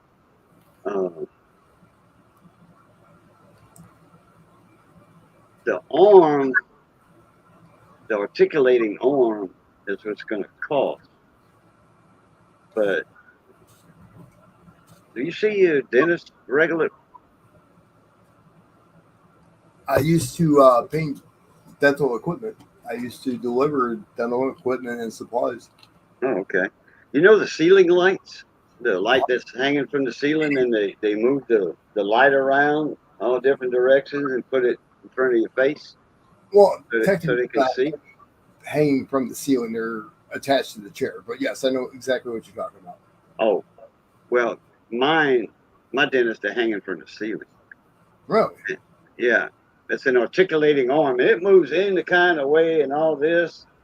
Either I'm getting that from my dentist, he's got an old one, or I'm getting the articulating arm that holds the tooth and the tool tray. You know, the tray, and Yeah, he yeah. can move that any kind of way. I'm getting, and that's attached to the chair. Are you getting the chair too? No, no, I'm just getting the articulating arm. Man, I'd see if he has an old chair. I mean, they're expensive, but I'd see if he has an old chair to connect all that shit to. Throw your laptop up on there. You got your scope over here. You got your tray over here. Hell yeah. But what I'm doing, I You get got this. The only thing I got to get after I get that arm, okay, I'm gonna mount that arm to my wall right there on the side of my doorway here, and then I have to attach a 25 millimeter round rod, and that this other part that my scope goes into, my lens and my camera lens, the microscope camera, Mm-hmm. that screws to my lens. And then that fits in this 50 millimeter adapter, and that's built into this deal that you move like this, up and down. Well, right here. Now let me ask you: are you getting the arm for the light, or are you getting the arm for the X-ray camera type? I'm getting the light, the articulating arm for the light, but the light I'm not using the light and the electrical. Okay, you see this right here? Huh? Yeah, yeah. Okay, wait a minute. Went the wrong way with it. Okay, see how it goes up and down? Uh-huh. Okay, now for my other scope, microscope, it's much bigger than that. And you go up and down like this, and my scope, my lens and then the camera with the microscope lens be on there, and I just adjust that without having to focus like this all the time with the lens focus. And I can control that arm up, down. My scope is going to be attached to that articulating arm. I can move it out the way over here. Oh, move it wherever I want it, right there. Now, That's what's good about that articulating arm from the dentist. Now, either the one from the light, which is a little smaller, looks more neater than that big one, that big chunky one. yeah, the big one's a camera, X-ray machine, technically. Yeah, well, I used to electrostatic paint. I had all my own equipment. You hook a magnet up. Like, I would go into people's houses. There's 0.000001 overspray on this thing. You go into people's houses. You hook up a ground wire to, like, per se, a refrigerator. You scuff it up a little bit. You spray it. You let it dry, and you're out the door. $400. They wanted to change their refrigerator color from olive to purple. Obviously, I worked south of 8 Mile quite a few times, but yeah. I mean, it's weird stuff. And dentist equipment, man, they pay big money. Big money to change the color, to make it look clean. That's what they wanted, make it look clean. Right, yeah. They look clean for the inspectors. Well, I mean, the machines were from 1976, for God's sakes. Right. They're 30 years old, and I was paying them, and they were passing, so whatever. I got paid. Like cubicles, the metal parts like cubicles. Just tape off a little bit around where the material is, spray it, done. I mean, I was doing jobs, like 4 or 5 jobs a day, making, $2,000-$3,000 a day. It was just boom, boom, boom, and then it just died. Like, business went downhill, and I kind of folded. But I still have all the equipment. I could powder coat anything, without a problem. My neighbor actually across the road has a powder coating company, but I don't want to do that. I don't want to breathe that shit anymore. Oh, you can make a killing down here powder coating stuff. There was supposed to be a business. It was a welding business, and they were supposed to start powder coating, but they never did it. People already had orders in and all that stuff. There was a welding business or welding? There was a business that was going to start doing powder coating. Okay.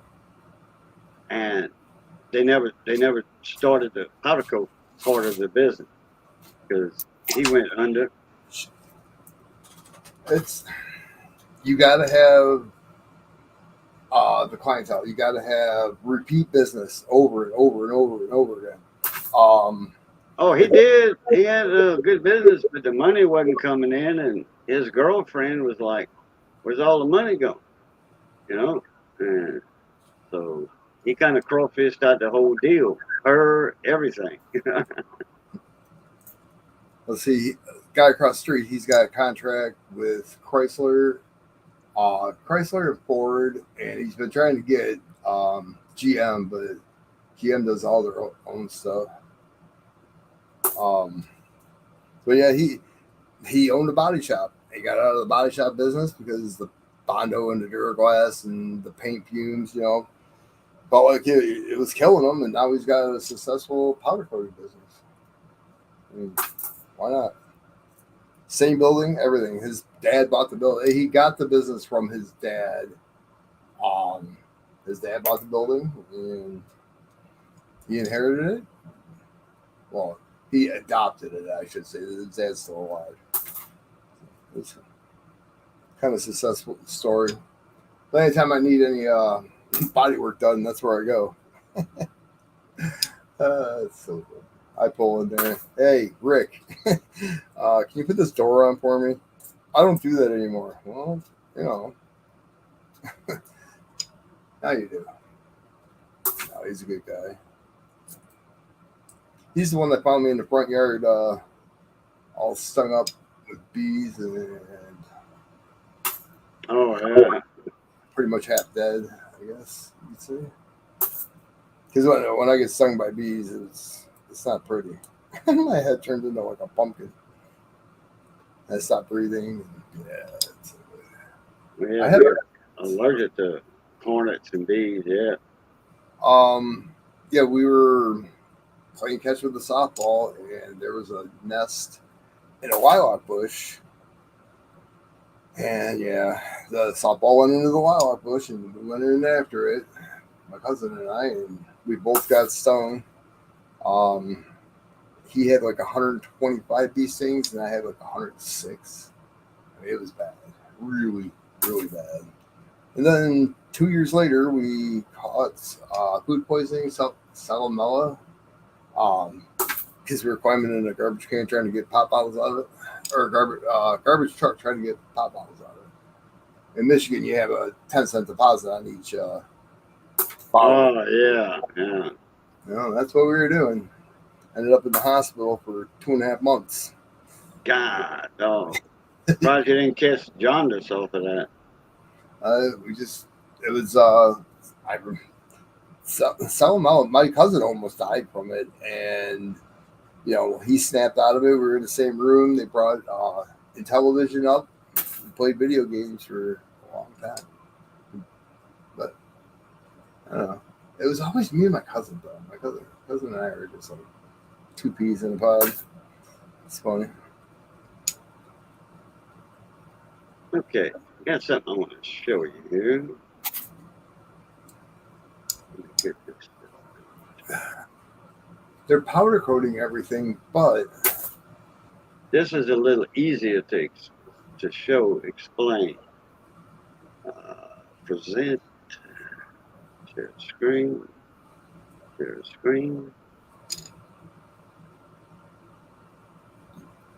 share.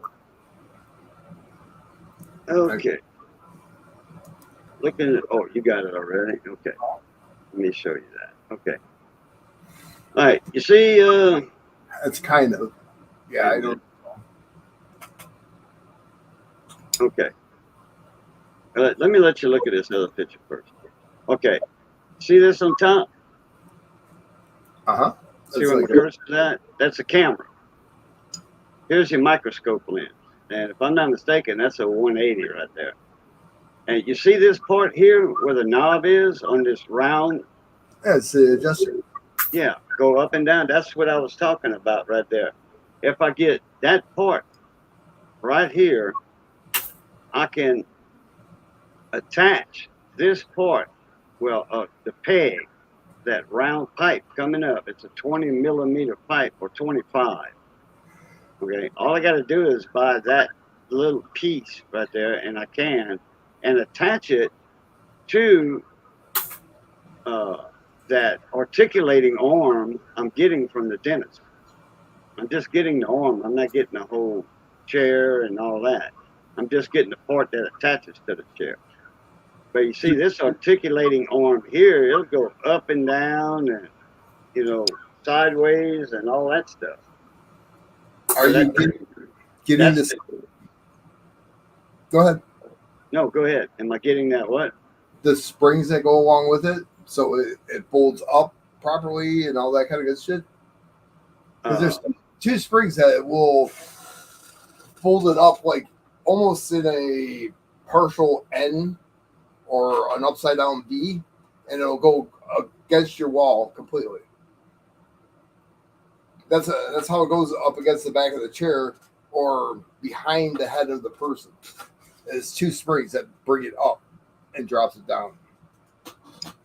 Okay, this one's made different. This one's made like this arm right here, but a little different too, because this arm, you can go either way. You can go left, right. It's kind of like a rotator cuff and all that, but you can't see all that inside of the framework. Okay, yeah, it's 25 millimeter, that right there. All I got to do is attach that part to that articulating arm, and I'm I'm golden, and then this part here goes on that 25 millimeter right here. This part here, right there, with the wheels, and then you have the tightener on the back right here. But it's not that modern, is it? What? The dentist? The arm from the dentist isn't. It's more modern than this one right here. You see, this one only goes sideways. You go up and down right here on the back side of this. Okay, now if I get into like an AMScope articulating arm, see, all of this stuff's $300. Okay, that's for camera. That's for the whole freaking setup. You know, and a monitor too. Yeah, that's a Sony camera though. So 1080p autofocus, Sony measure video, microscope camera, microscope stand. That's not, well, now you're looking at $384. Yeah. Now this one right here is $311. But that's the package you get for $311. But you can get it's the arm that's costing you the most money. Because my camera was $80, and my microscope lens right here was $45.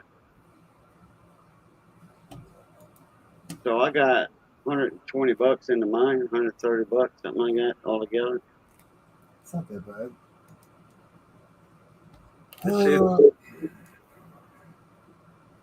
Let's see if I can find a AMScope arm. But didn't your buddy just send you build a scope, like it's a camera and a lens and all that kind of good stuff? Now your buddy sent you that cartridge for your battery, or your battery for that flashlight. That's what it was. Oh yeah, yeah. Okay, you're not talking, when you was talking about springs, you wasn't talking about this kind of boom arm, were you? Yeah, kind of. Okay. That's how they're set up. Yeah, no, not the one I'm getting. I mean, I wrestled those fucking things for years. I hated them. Because, I mean, if you didn't lock them down or you tie them down with the... I ended up actually buying Velcro. They made it quick and easy and held it together. When I was done, that thing went...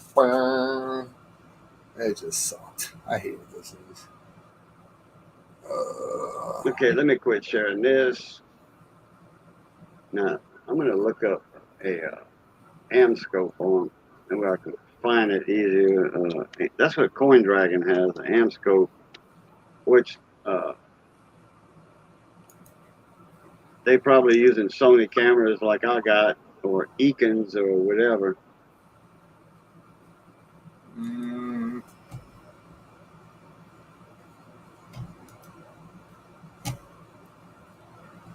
Wow, they don't come with all that shit attached to it. It sits right alongside it now. I'm looking at dental chairs. You got me curious. And all the equipment sits alongside of it. Why are they so freaking high tech? Jesus. I mean, yeah, granted, I get it. It's 2023, but the shit that I used to have to deal with, yeah, it just sits right next to it on its own pedestal. It's not attached to the chair anymore. That's freaking crazy. Microphone. Wow.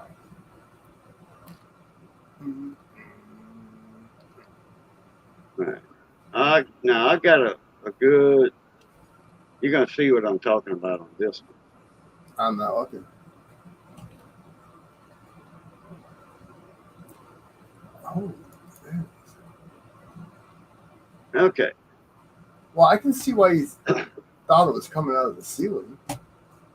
Because, I mean, it's high up there. On the one picture, I can see it's like really high up there. All right. Do you see this in the basement? No. I see it on my screen. Oh yeah. Okay. All right. I'm on the page. Okay. Like you see how the arm can. You see the ball joint? It can move up and down and sideways right here. Uh-huh. Okay, right here too, it can move up and down and sideways. You can move that thing like you can move your elbow and your shoulder and your wrist and all that. Well, you can. I can't. Yeah, I get what you're Yeah, saying. but this right here, yeah, this would do it.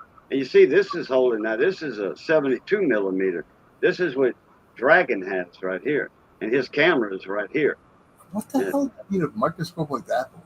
Well, that's a stereo. That's a trinocular scope right there, and that's in case this is for like a lab. Right. That's Okay, what do you, like sperm cells or something? What?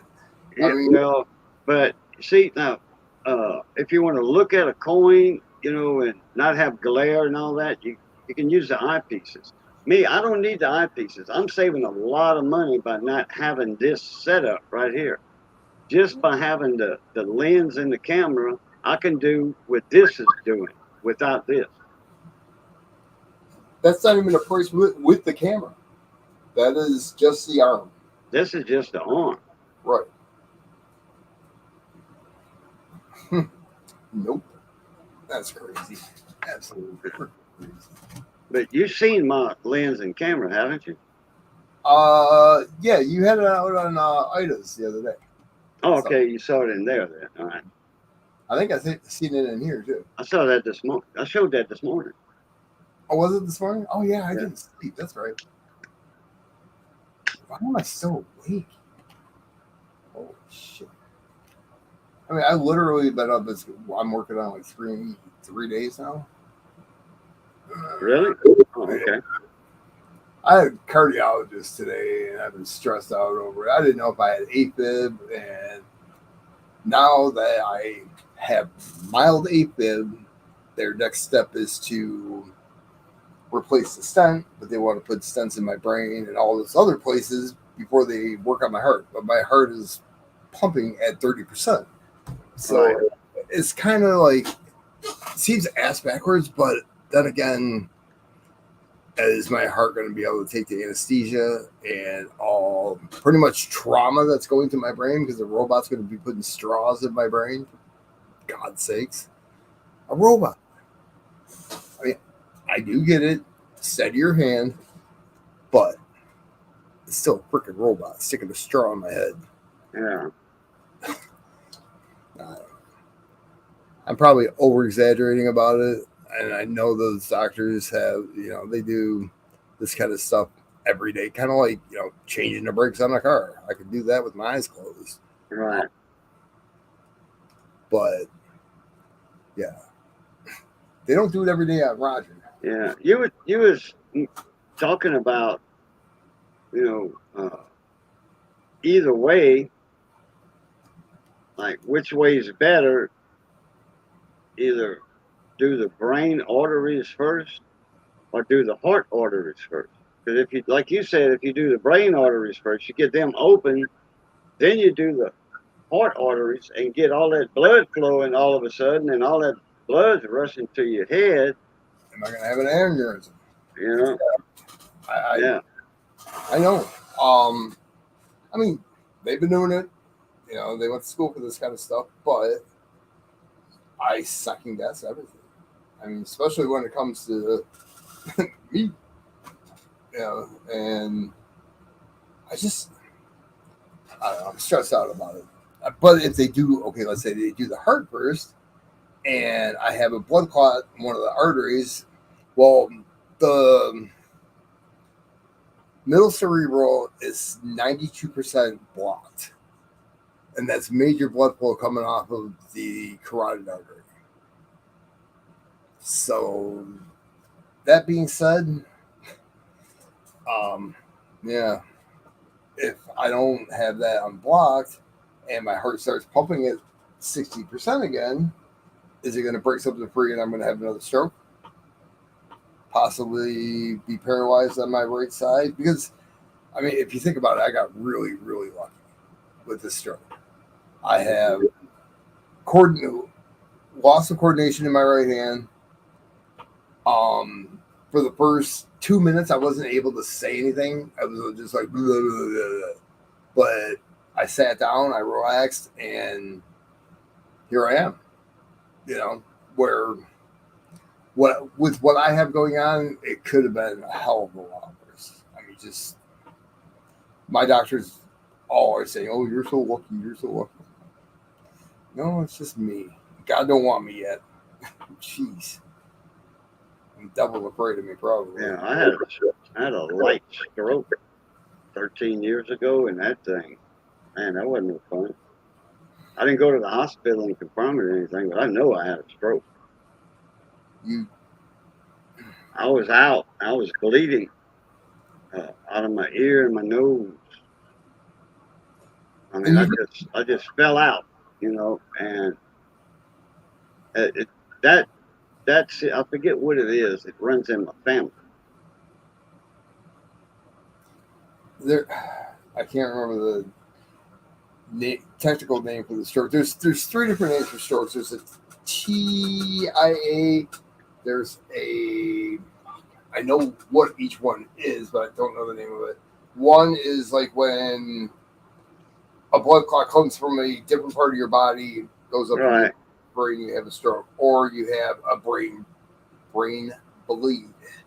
Yeah, aneurysm. Some pops in a blood vessel pops in your brain. Right, but it's technically not an aneurysm. An aneurysm is a big portion pops, and you have a lot of blood pumping through your head, not everywhere, just not. Yeah, it wasn't really a stroke. It was kind of like an aneurysm. Okay, but still, and blood coming out of my ears. You still got to go to the hospital and shit. You really do. Yeah, I didn't. I was all right. I mean, I woke up much later. I mean, they were coming to check on me. They brought me in my house, and they came check on me, and I woke up. That happened at 7 at night. I think I woke up at 11. 2 days later, 11 in the morning. That's not good. They said I got up and talked to him. I don't remember that though. And I told them I don't remember that. And I didn't. They said, "Yeah, we asked if you wanted a beer. You said no." So we figured something was wrong then. But yeah, they said they came and checked on me a few times, and I woke up, and talked to them. So they said, "Well, we're not going to worry about calling an ambulance or anything." Yeah, apparently I talked to my daughter, and I had no idea I even talked to her. She's Yeah. like, "You don't remember talking to me?" I said, I don't remember them conversations. Me, I don't.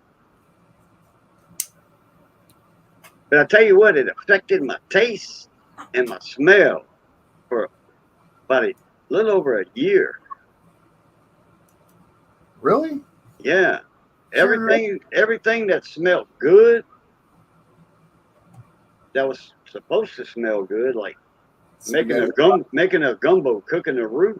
You walk in somebody's house and they're making a gumbo, man, that's the most delicious smell you ever want to smell. See, I'm a fan of the Creole. That's I mean, pretty much the same thing, but it's tomato based. No, gumbo is not tomato based. No, A Creole's tomato based, like shrimp Creole or lobster Creole. It has like a tomato sauce to it. Not in Cajun country. In New Orleans, it is, but not in Cajun country. I'm in Cajun country. I'm not in New Orleans Creole country. Wow. I'm clean across the state from New Orleans on the coast. New Orleans is on the coast too. Then you better learn how to make shrimp Creole if I ever come down there. I can make it either way. But anyway, when you're making a roux and walk in somebody's house, if they're making a gumbo, that's going to smell awesome. Oh, yeah. To me, smell like crap. It did. Stuff that was supposed to stink smelled wonderful to me. My senses were backwards. My taste and my smell were reversed for a year. A little more than a year. Oh, shit. And I couldn't look up, like stand up and then just raise my head back, I would fall backward. I didn't have no balance whatsoever. Vertigo. Yeah, I guess so. I never had vertigo before, but yeah, and it was bad too. I couldn't get on the ladder. I When lose I my balance and all that. I couldn't get 3 steps high on the step ladder. when I crawled And in, then look up, to like put a screw in the wall, hang a picture. I couldn't do that. I had to be eye level with that screw, but I still didn't have no balance. crawl underneath the car, and I'm like looking up. Let's say I'm changing the starter, and I'm looking up. I'm just like dizzy and miscombobulated. Until I like close my eyes and then start like feeling with my hands, and then I open my eyes and I'm perfectly fine. But yeah, they say it's something vertigo. I would have to look it up. Dude, my memory is so bad. Yeah. Anyway, they want to put a stent here somewhere in this artery. This is the carotid, but I mean, it's got to turn. It's got to make a right, then make a left, and then go up, and then make a right. And this is the artery that's 92% blocked. Right. And then this is the artery that's affecting my frontal lobe, and your frontal lobe is like your memory, your shit, something I can't remember. Shit. I have another diagram because my ex-wife wanted to know what it was. Oh, there it is. I gotta email it to myself. It affects planning, problem solving, motivation, judgment, decision making, impulse control. Great, I'll be in auctions just buying fucking everything. Social behavior, personality, memory, learning. What was that? Reward. I should expand the picture. Reward and attention. All in your frontal lobe. And I'm not getting the proper blood flow because of this artery right here. Okay.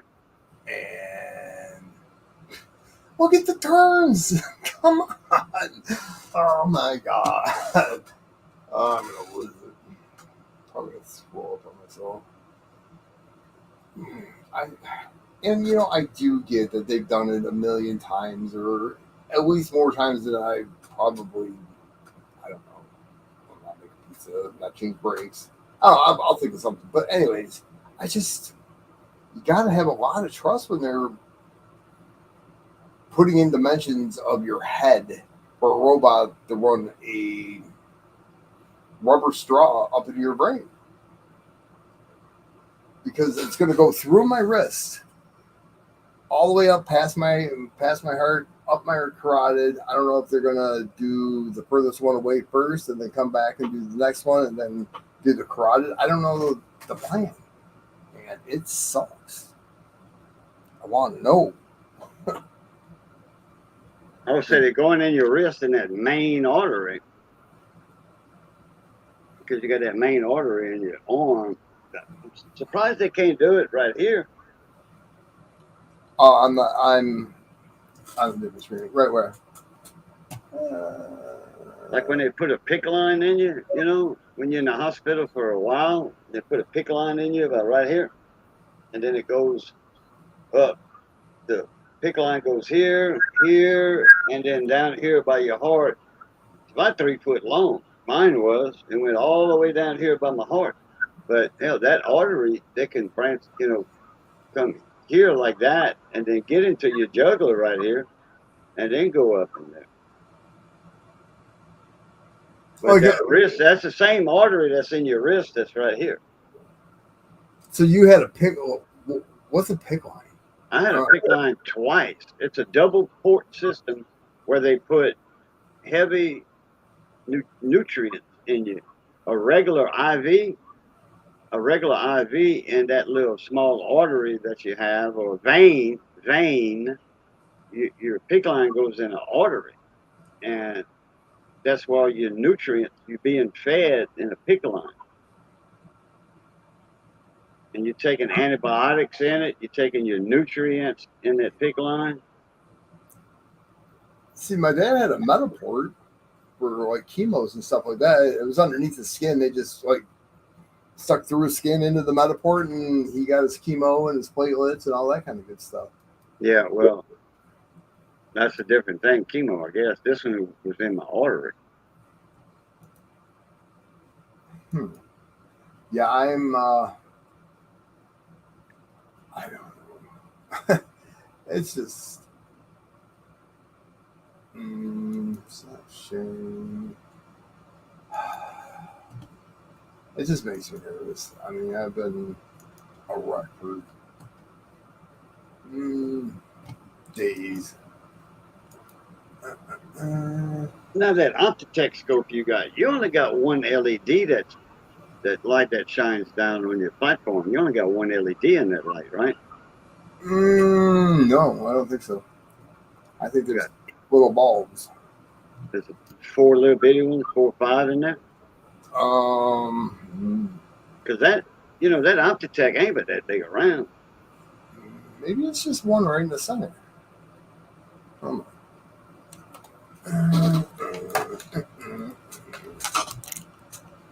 But yeah, this area right here is where I'm forgetting everything. That's great. Anyway. You had it blowed up. Yeah, I know. It's kind of frustrating me. I need to. There's my other camera. What am I doing? Oh yeah, I'm switching cameras. Sorry. Oh. See? I don't know if it's the one right in the center. It's probably the ones on the outside. It is on the outside. It's some little square chips, ain't it? I believe so. I don't know. Yeah, that's the LEDs on the outside. That's the little chips.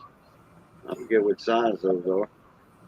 Well, I connected the blue and the yellow on the other side as well, and it didn't work.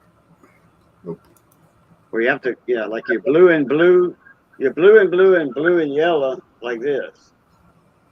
Say what? Okay, your 2 yellows right here, and then your 2 blues. This depends on how it's wired. Mine's probably wired different than yours, but no, it's the same color wires. I mean, yeah, I know, but yours might be wired different. Why would they do that? It is the blue and yellow. That's your controller wires for your light. That is true, but I don't know how they have that one circuit ran though. You can run that circuit 2 different ways. Are you talking about the wheel? The little. All 4 wires were soldered to that board where the wheel was on. Well, technically, there was only 3 wires connected to it. The other one fell off, and that's why I think that the light stopped working, is because it came off.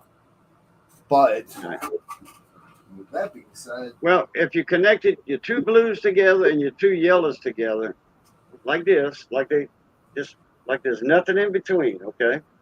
Not like mine. Here's your 2 blues. Connect them. 2 yellows down here. Connect those. If your light don't shine like it's supposed to, then your bulbs are bad. One of the bulbs are bad. Yeah, but LED, like Con said, they're very rugged. LEDs are very rugged bulbs.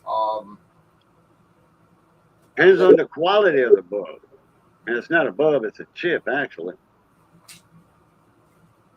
Yours are, anyway.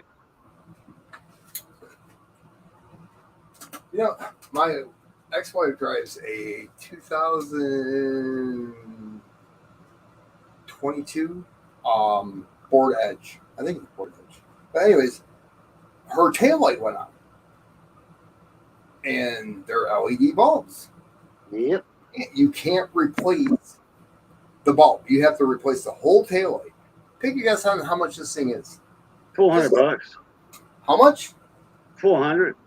$1,200. Ooh, ouch. Ouchie. I went and I climbed underneath it, found where the plug was. There was a little bit of corrosion on one of the connectors. I took a little bit of sandpaper, sanded it, and poof, works again. That'll work. You saved her $1,200.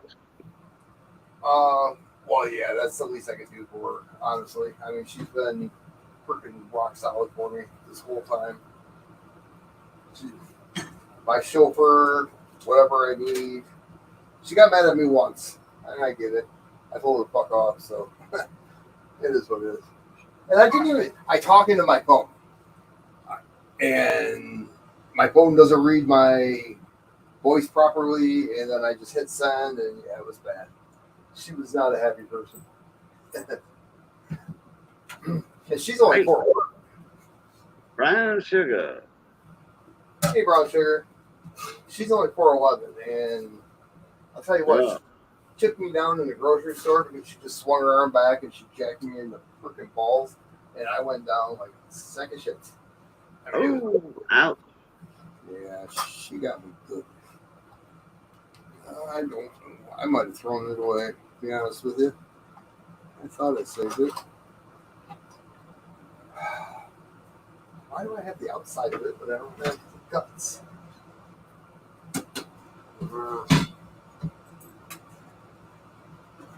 You know how when you're going through your shed or your garage and, you know, you have the one screw that you need and you just can't find it? One of those things. And then when you go out and buy a box of them or a little package of them, you find the one that you're looking for. That's how my life goes. I don't know about yours, Gagey, but yeah. It's like gorilla. Yeah, usually, I hold on to something forever, and then finally when I decide, throw it away. The next week, I need it. I learned from my father, if I'm not going to use it in 3 months, I don't need it. But when it comes to nuts and bolts and screws and stuff like that, I just can't get rid of them. Seriously, I just, it's hard. Right. Man, I don't throw nothing away that I know that I probably can use, and it doesn't take up space because I can always, find space for it. Well, I mean, if it's a little like that, sure. What's up, Muscle Shell? How are you? Hey, Muscle Shell, what's up, Mona Lee? It's good to see you. I'm actually going to email you probably when I wake up, Muscle Shell. It's nothing important. I just got a question for you.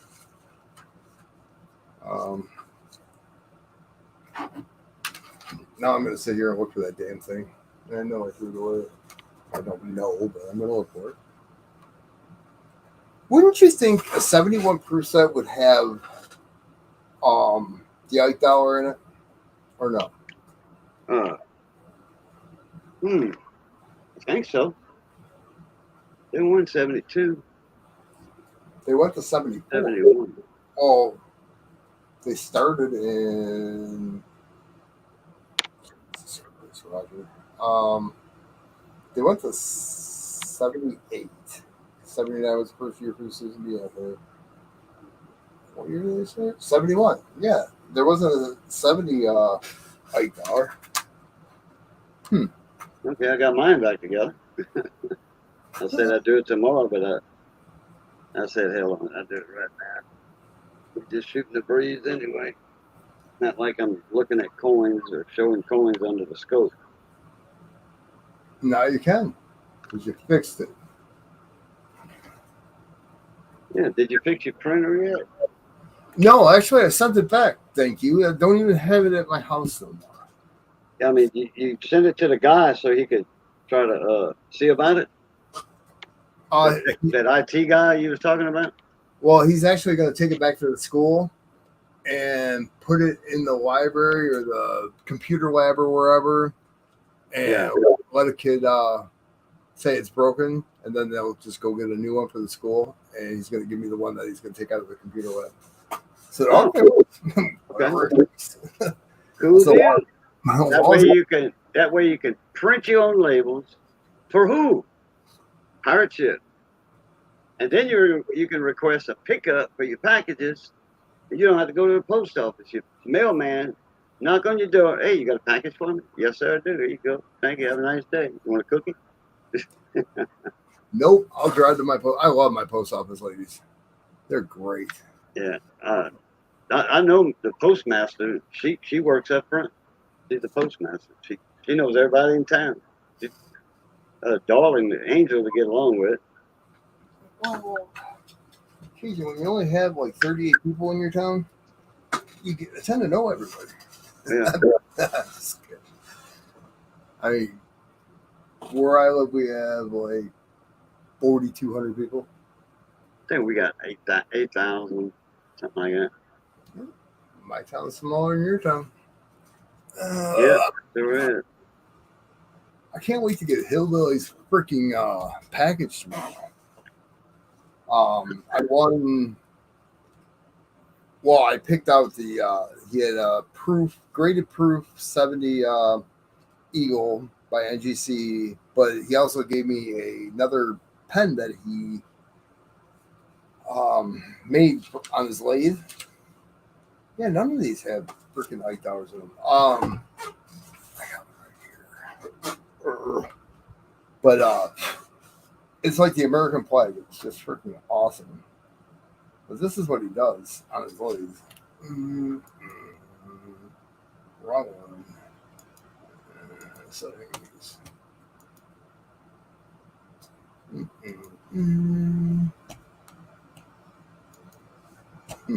Triangle. He makes these. Oh, pens. Yeah, ink pen. Yeah. Yeah. Yeah, that's neat the way, they can make them. I don't like a fat pen like that, though. I like a slim design pen. It is a little bit bigger than a normal pen, but, I mean, it's smaller than a Sharpie. Yeah. You know, I'm afraid to use it. I don't want to get them dirty. I really. It's the slim right here. What's the pen? I usually see. I don't pay for pens. Then I got a buddy of mine gave me two of these. These will last me a couple of years. Get mine from the bank. Then I have a K-bone pen from my cousin's radio station. That's slimmer than that one. And that one I like. I need to get some more refills, little cartridges for them.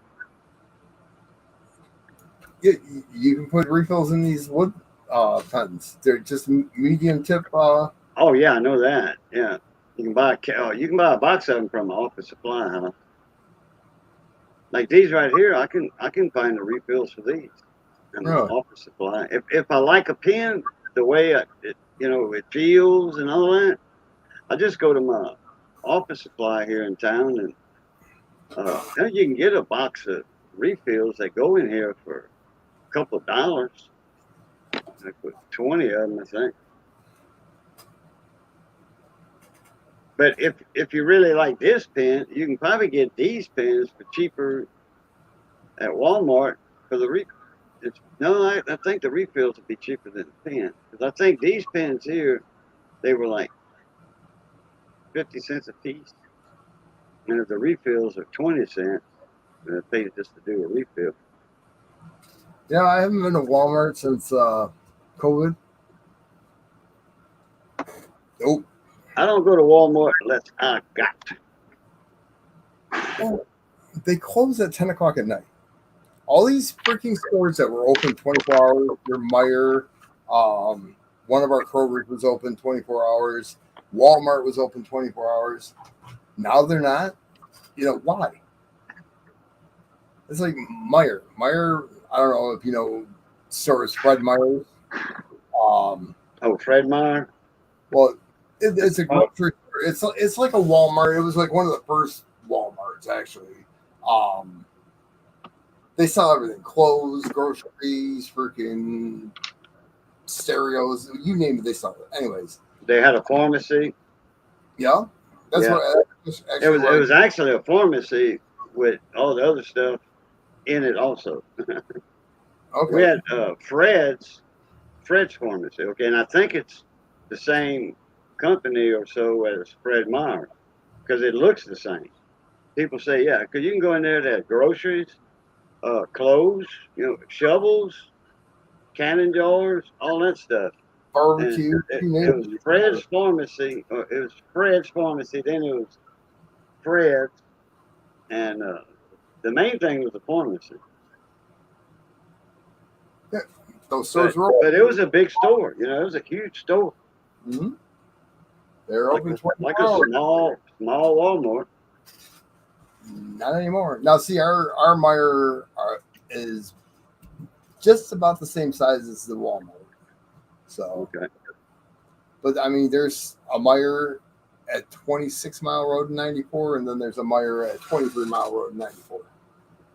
So, I mean, they're 3 miles away, but we call the one the ghetto because it's in the ghetto. And, well, not the ghetto, but yeah.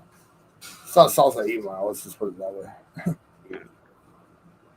Is that You the know, 8 Mile? Is that the 8 Mile that made the movie? With? oh, yeah, Eminem. Yep. Okay. Well, yeah, Detroit, Michigan. Okay, yeah, Michigan. I actually delivered pizzas to Eminem. His Oh, brother. really? Oh yeah. They used to live in a trailer park called Americana on Middle Lane, and the health department showed up at work. We all had to go out there.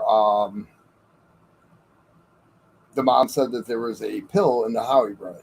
I work for Hungry Howie's. Well, when we got out there, she called Nate into the kitchen, and he's like, "Mom, it tasted like one of those vitamins that you gave us every morning." And sure as shit, that's what it was, like a Flintstone vitamin. We all just got up and walked out. She tried to.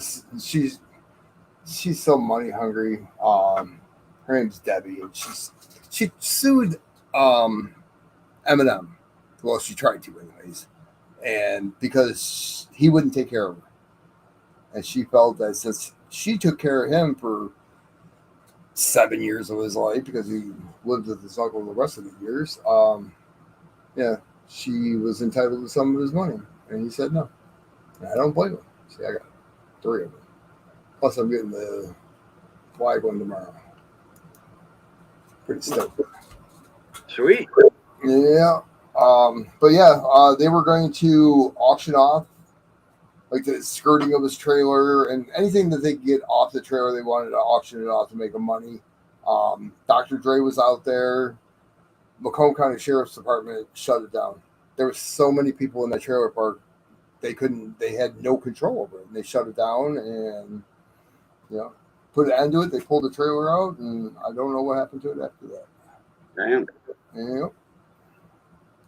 Yeah. Now, what do you do? Now, do you own that pizza place, or are you a manager or something? No. Glorified babysitting job? Hell no. That's what my ex-wife does. I deliver. That's all I do. I make probably more money than everybody but the actual owners. I have 2% of the business. That's just profits. Because I've been there so long. We're supposed to have, I have 26 years. My ex-wife has 27 years. She's supposed to have 6%, and I'm supposed to have 4%, and yeah, we have 2%. That still ain't bad, How much can a person make a day? I had a cousin. He was an elderly fella. He worked offshore and all that, in production. Pumping oil and gas to land and pipelines. He was on the platforms controlling all the valves and all that for the oil and gas to go to land from offshore. He was making real good money doing that. And then when he got laid off, he started delivering pizza. He wasn't making the money he was making offshore naturally. He was making like $4,000 a month offshore. Well, back then he was probably making $2,000 back then. So, but I know he was probably knocking down 300 a week, delivering pizzas, 300 or 400 a week at least. Tips, It all depends on the area. I work in a highly blue collar area where the people work for the big three, GM, Chrysler, Ford, or they work for Self-Care Base. It's a good area. There's money in the area. If you go And our area, we can only go in like a moon shape because we have Lake St. Clair right there. We can't go in the lake, so we have to go out. But I make, if I work a full schedule, probably 1,500 a week. Wow. Mm-hmm. And that's not including my paycheck. That's just tips and gas. Wow. Damn. Last year I pulled, it was like 73,000. And 75% of that. Man. And I was making that when I had my radio shop at Tiger Truck Stop on I-10. I was pulling that in easy. You know, the first year, plus that, over 100,000. I sit in my car and drive around all day. That's all I do. It's my own little office and whatever. You know, I mean, I have an 18-year-old's job, but I mean, I can probably get to a house quicker than somebody with GPS. Because Well, you know the area. You grew up there, I guess. I moved out here in '86. I went to school back where I originally was from, was Clawson, Michigan. The city's 2 miles by 2.5 miles in between two major cities. And it was just a little town. Went to school out there. I was 15 years old when I moved here, and I drove back and forth 38 miles every day. 38 miles there, 38 miles back every day to go to school. I had an 82 Escort station wagon with a 4-speed. I wasn't going fast. I knew how to drive, so I made it to school. Yeah. 3 months later, I got my driver's license because my mom had her second heart attack, and I had to drive her around whenever she needed. And I lost that within 2 weeks.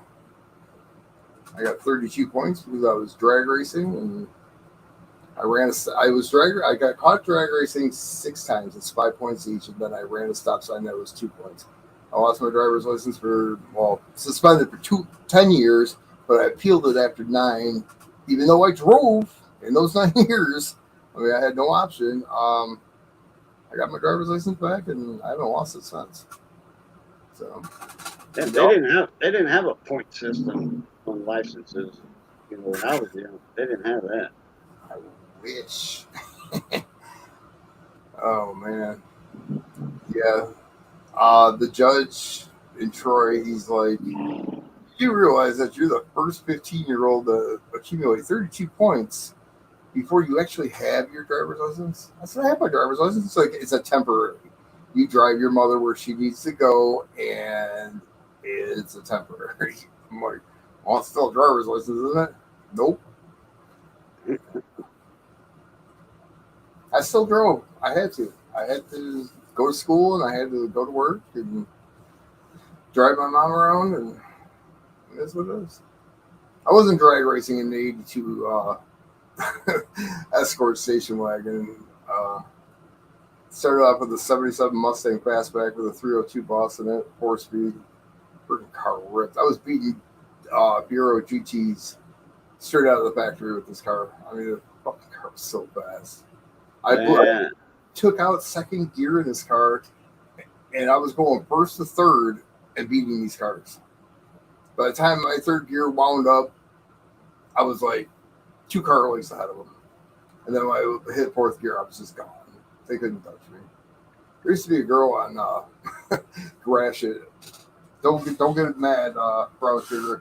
Her bumper sticker read, "If you can beat me, you can eat me." And she was hot. She was very hot. But her car was fucking fast. 70 Chevelle. She had a 396, 440 over. She had the 456 gear. I mean, this car was just, it was printed, and it was just incredibly fast. So did she spread them for you? Did you beat her racing? Nope, nobody beat her racing that I know of. Oh, okay. Never. Her dad built a car, but you know what? She knew how to drive. I mean, that's key. I mean, you could have any car and not know how to drive it. You know, Right. My stepbrother, he's got a 76 Nova. It's all blueprint, hooked up to computers. I mean, the car's bad, but he doesn't know how to drive.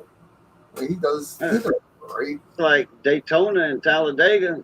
All them cars got restrictor plates. It's same exact. It's all the same car. Everything's the same. Motor's the same. Same horsepower. That's where the driver comes in. Mm-hmm. And either going to be front of the pack.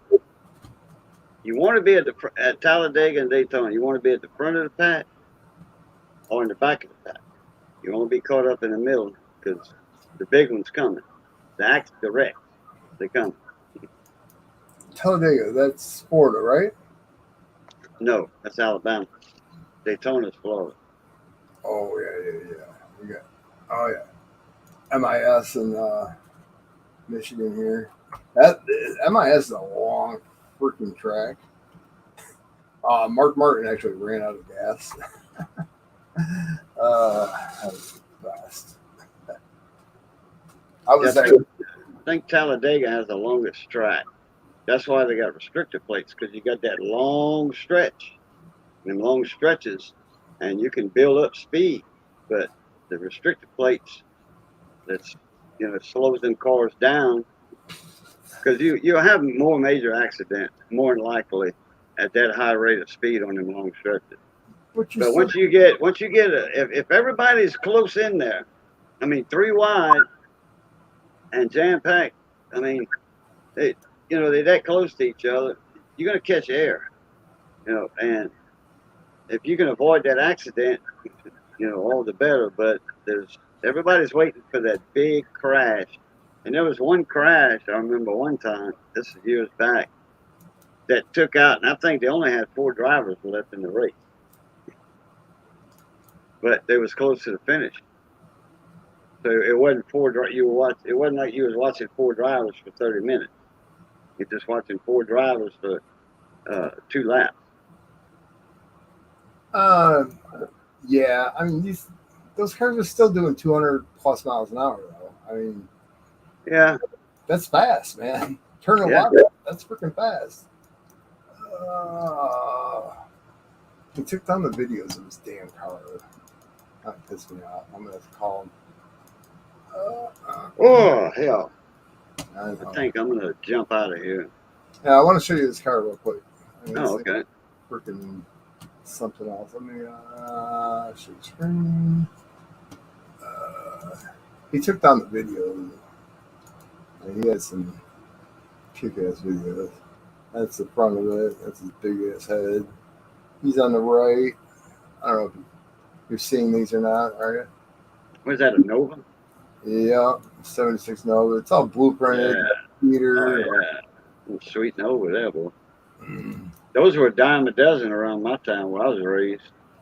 Sure. What's Nova spelled backwards? Avon. You know it. I make fun of them all the time. Trust me. Ding dong. We used to, him and I had a 68 Chevelle, and it was a 68 Chevelle King, but it wasn't the convertible. It was a nice car. It had 396, nothing done to it. It was just all.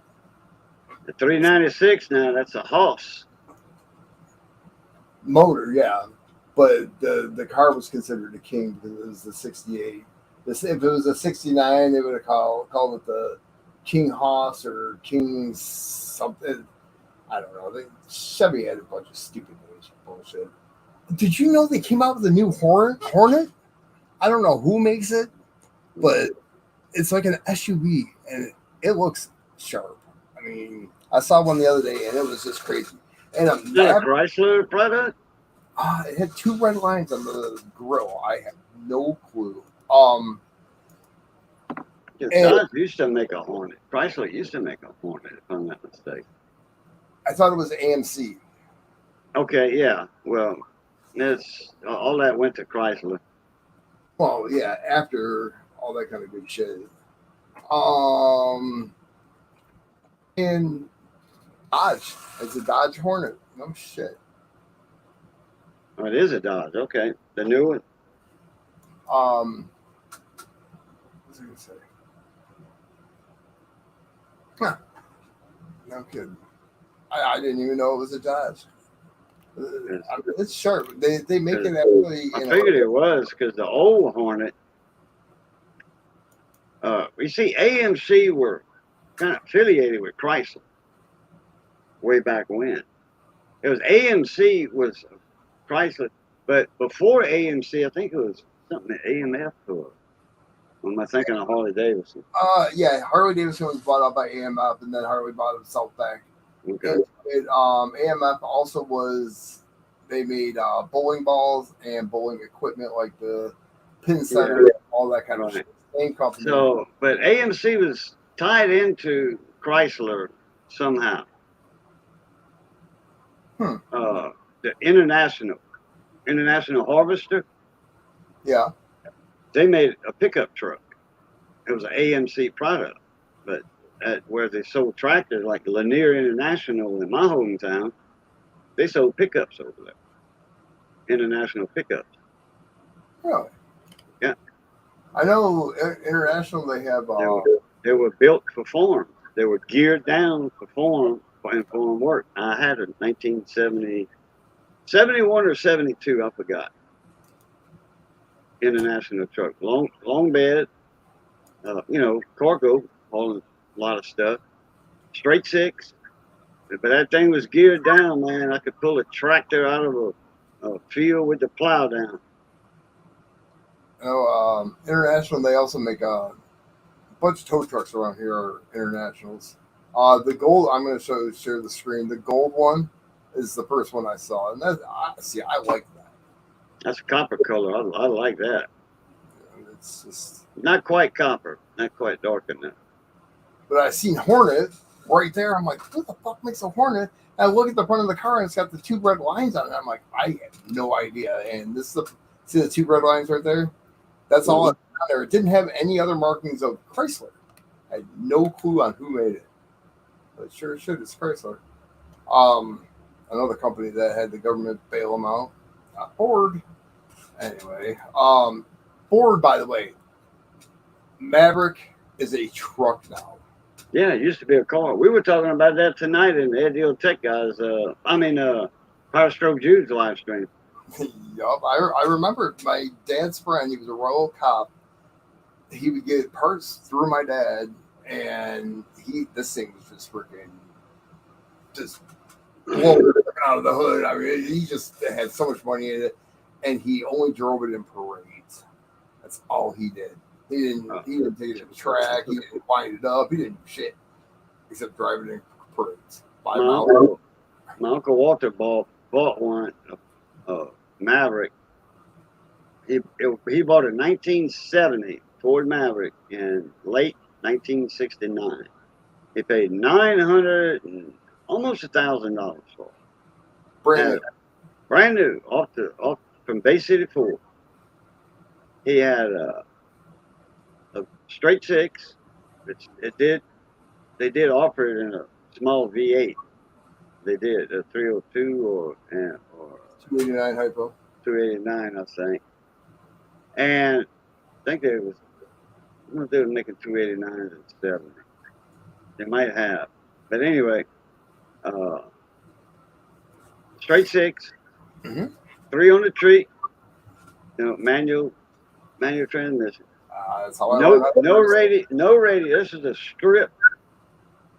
Nothing. Yeah, a back seat, 2 front seats, and there were bucket seats. Matter of fact, there were bucket seats, and you didn't have any glove box in it.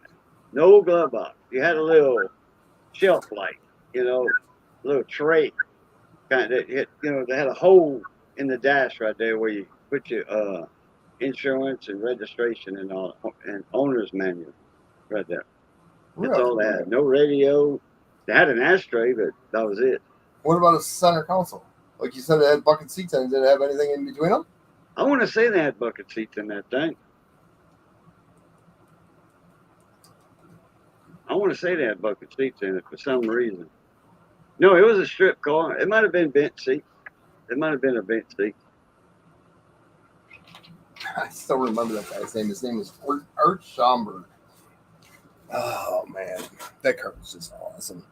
My uncle used to go to work on a bicycle. He worked for the sheriff's department. He worked in the morning by Minville Lumber directing traffic for the school buses. And that was an hour's worth of work. And then in the afternoon, he went back, did the same thing. School let out. What was he doing there? He was a deputy sheriff, and he was directing traffic for the school buses. Gotcha. The school buses were coming out of a side road, and there was a highway right there. And in the afternoon, when school let out, the traffic was a little busy, so he would stop traffic to let the buses out. And the same in the morning. So he worked in the morning for an hour, directing traffic for the school buses, so the kids can go to school. And then in the summertime, he was off. But he was working on a salary, so he was getting paid every month. Whether in the summertime he didn't work because of that. And then he'd pull private duty, like at the theater, at the drive-in theater, catching people sneaking in and stuff. Really? Yeah, he worked there private duty. That was extra money there. That was cash money for him. Let's see, this is what I want. And they're not that expensive. Damn. The top one, right-hand side, or left-hand side. You see, a lot of people would make fun of Ed, the old tech guy, because he liked a Ridgeline. He never owned one, but he was like, Honda Ridgeline is a truck. Everybody says, no, it's not a truck, because it's a unibody frame, It's a Honda Pilot with a bed on it, So anyway, I was like, well, if y'all talking about Honda Ridgeline like that, which is classified as a truck by the Motor Vehicle Association, what about the Ford Maverick? And two people did what? Maverick's a car. I'm like, no, the new Ford Maverick is a truck. And the other guys agreed with me. Yeah, and say, Boo's right. Maverick is a truck. It used to be a car, and they came out 2022 last year with it. But they're fixing to quit making it. If I'm not mistaken, they already stopped producing. No, they didn't stop producing them. Not yet. They say they will. They will. More likely, they will be stopping production on them because of some kind of fuel economy crap they just came out with. No, they stopped making them, yes, but they started making them again because the supply and demand, there was more than what they needed. Plus, they were having problems getting chips for them. The Mavericks, there's another one, because our government wants all these car makers to sign a contract that they'll be producing more electric cars than gas cars by 2035. That's why all those chips and why used cars went up so much is because of our government. It's a huge freaking racket. They want everything green. Now they're talking to the Motor City, where the combustible engine was invented. They want this shit to happen. Think about it. I mean, electric cars, the Teslas, I've driven them, and they're cool. They're quick. It's not like any hesitation where gas has to go into the engine and fire. It's like, boom, now. It's like a freaking remote control car. That's how quick they are. It's like, boom, right now. But I drove a Hellcat the other day, and it had good response time. Oh, my goodness. I did not want to come back. I got on the 94, and I was flying down 94. I won't even tell you how fast I was going because if we got back to some people, I'd be in trouble.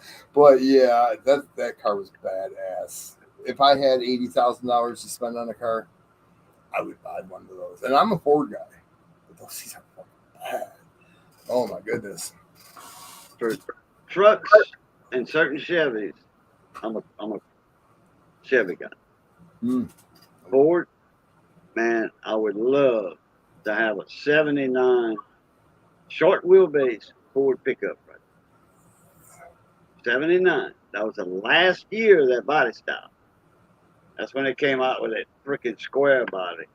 Oh man. 79 was the Econoline, wasn't it? Or the what the hell was that called? The Lariat. Oh, in 79, the Lariat, they brought it all the way into the 80s. Yeah, Ford Lariat pickup truck, short wheelbase. Yeah, Ford, or it was a custom, one of the two. But they were loaded. Some of them. It depends on which one you got. You know, like Chevy Silverado. That's the top of the line truck. Power everything, leather seats. You know, the works, heated seats, all of that. It just depends on what model it is. You know, like the Ford Lariat, that was a top of the line truck. And then in the '60s, they had the Ford Custom. Had a '66 Ford Custom. That's the one with the chrome package on it. See, my uncle had a '68 Econoline van. My uncle owned the largest tropical fish store in the state of Michigan. He distributed to every pet store that had a tropical fish.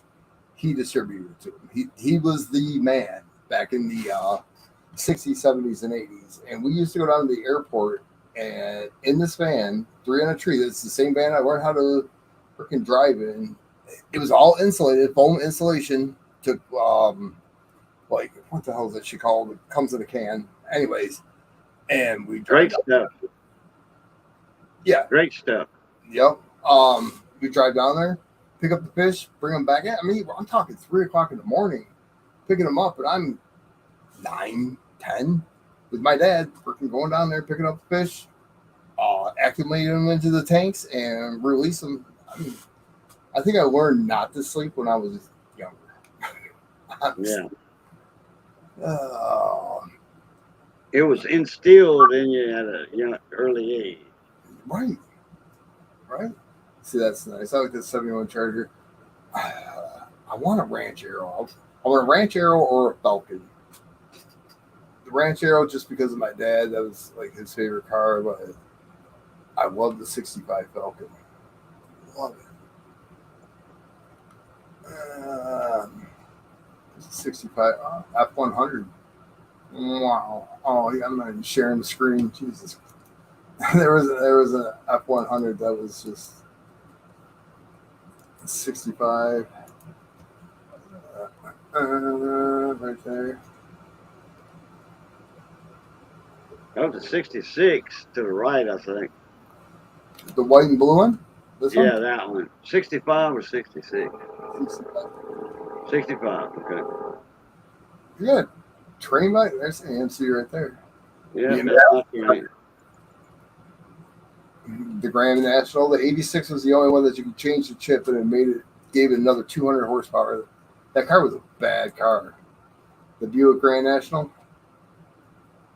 See, I grew up drag racing. We went to Milan High School Nationals. We built cars, and that's how I grew up.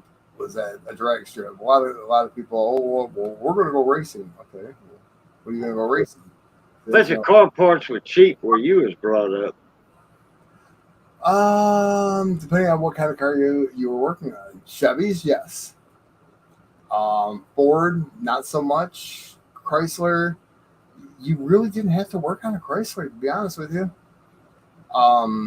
If you had the 440 or a 383 Wedge or any big block Chrysler. Yeah, that's a Charger right there. No, that's a Roadrunner. Roadrunner, yeah. 71 Roadrunner.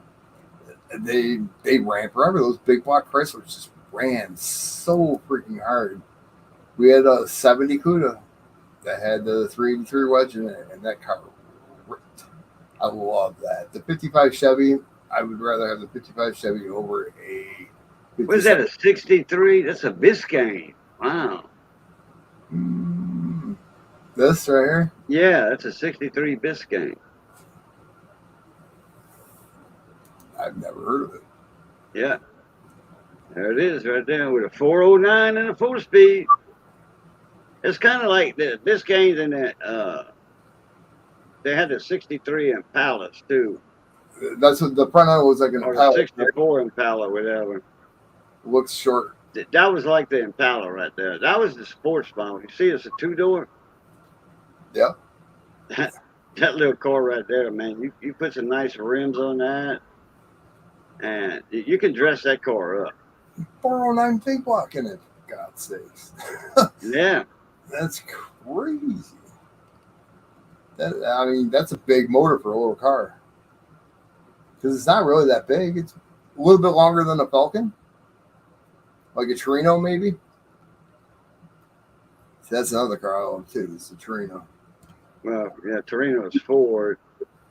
I'm a Ford guy. My dad was an engineer for Ford. Look how clean that is. They put a battery. Yeah. Put that old battery in there. Current bid 21,000. Reserves not hit yet. Wow. Yeah, I mean that's a mini version of an Impala for sure. Yeah. For sure. That car's clean. I remember them old speed owners. Hell yeah. Look at the serial number 31111L2344478. God. Red interior. Good grief. Now see, now I thought about getting out of coins and getting back into cars like I did, and 2 days later I had a stroke. Okay, look up a 79 Ford pickup. 79 Ford pickup.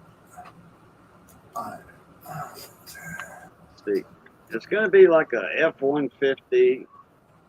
It could be the F-150 Lariat.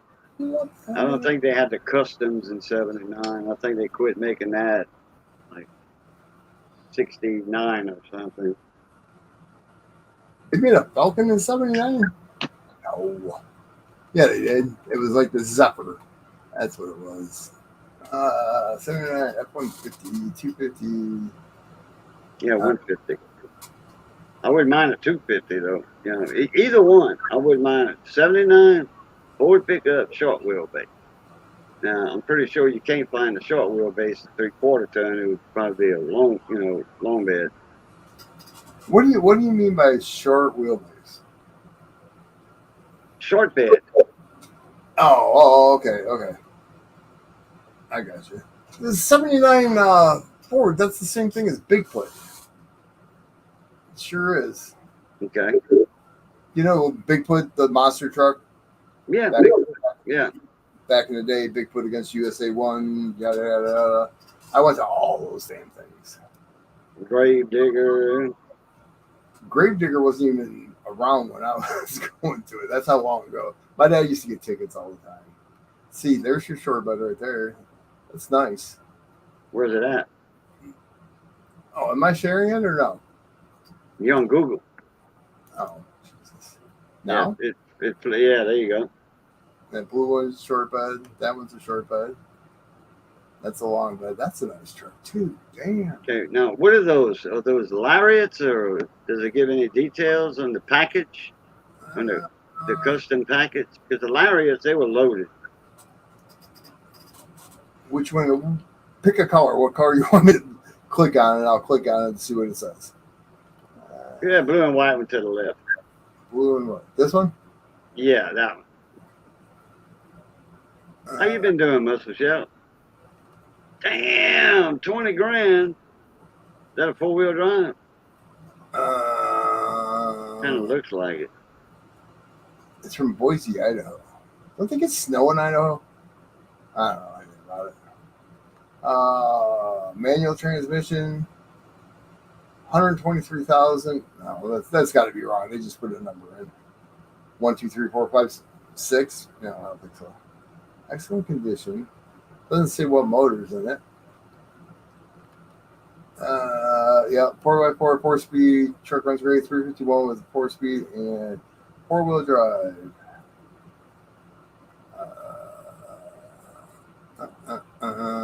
can ship in the lower 48 anywhere, flat rate of $850.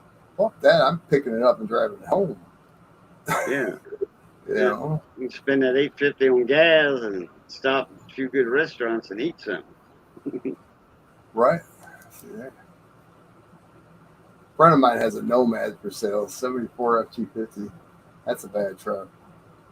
I would drive that. I'm not a huge truck guy. I'm not. I'd rather drive a Rancher or El Camino than a truck. See, But all these trucks got a high price tag, but they all restored or original, and you know they already nice, got nice rims, nice tires. yeah, I agree. That has the 390 in it, the 30,000 miles on it. That's why it's fucking 30 grand.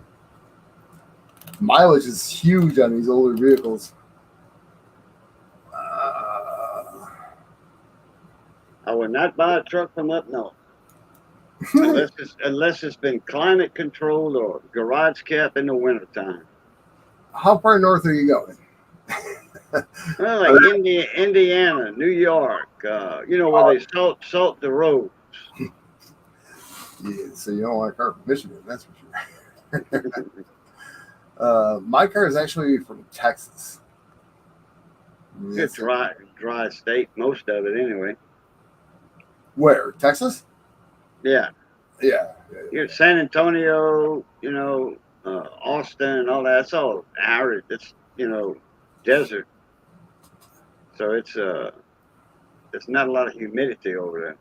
That's where you once you get past Houston and all that, humidity starts going down I gradually. believe my 29. oh my goodness, 4-speed. Oh, Cougar convertible. Wow. Mercury. How much does this thing? This is in Vermont.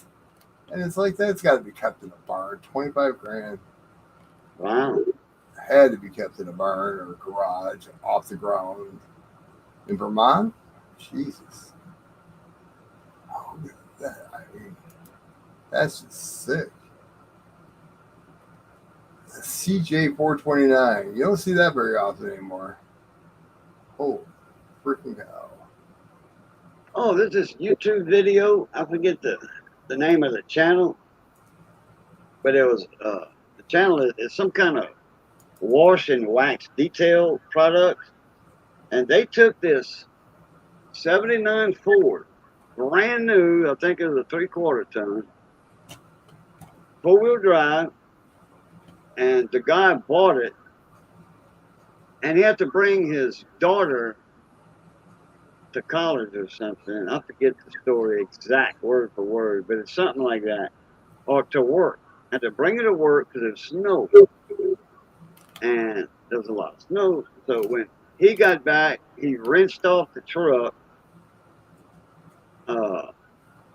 put it in the barn, and then I think a week later or whatever, he put it up on jacks, up on blocks, and never moved the truck. Never moved the truck. And it had some of that oxide on it, very little, and it was covered or what have you. And the miles on it was less than 100 miles on it, something like that. Wow. He drove it that one time, bring his daughter to work. He drove it from the dealer to his house, brought his daughter to work, and parked it. And it stayed there until 2000 and something. And these guys discovered this truck, and they cleaned it up with this product, and protected the paint. I mean, the paint, everything, the tire. They still had the original tires on it. It was up on blocks. Wasn't dry rotted or anything. That's the way to do it. I mean, you get it off the ground, you get the brake lines high enough off the ground where there's no moisture getting up to them. And yeah, that's the way to do it. I've seen cars hanging from rafters in garages and barns, and It's crazy. That's a Grand National. Damn, that's a badass car. Let me try to find that video. Kind of like going through my childhood right here. Jesus. God, that Cougar's. It's like, I could remortgage my house and buy myself a 55 Thunderbird or a 55 Chevy. That's only $5 freaking grand. Holy cow, I wouldn't even have to remortgage my house. See, 74 Bronco right there. They look exactly like the new ones. Tell me that doesn't look like a new Bronco. Hold on a minute. Let me get back in StreamYard here.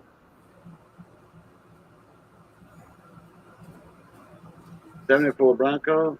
Right here. Yeah, that's the old style Bronco there. Yeah, but the new ones look just like that. They might favor. I know that like the 77, 78, 79s, they had the more modern style. Weren't those right there look kind of like the old Scout. That reminds me of an International Scout right there. Okay, yeah, I guess. Yeah, that older body style, yeah. There's your AMX right there. That's where you got the AMX from. 69 AMC. AMX, yeah. AMC, AMX. Oh, okay, yeah. So 668 pages. I've never done it. Gotta see. I can get one of these front ends off, but he has all the parts. He has all the chrome. It's not a convertible. Probably $3 grand. God.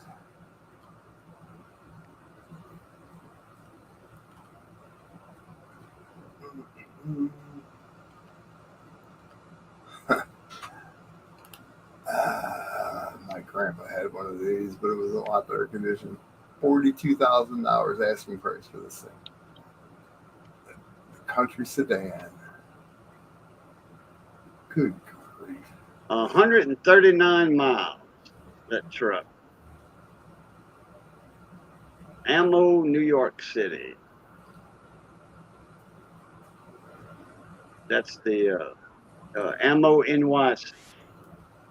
March of 78. A new Ford 250 Lariat. Okay. So that's the look. Ford was Lariat. Why? Oh, what's wrong with that? Purchased in Charlotte. It was 79 though. Oh, wait. I want to say it's a 79. They say in 78 here. Might be a 79. Anyway, it's only 1 year old. There were only 11 models ever built with this color combo. Interior package and with 4-wheel drive for $8,200.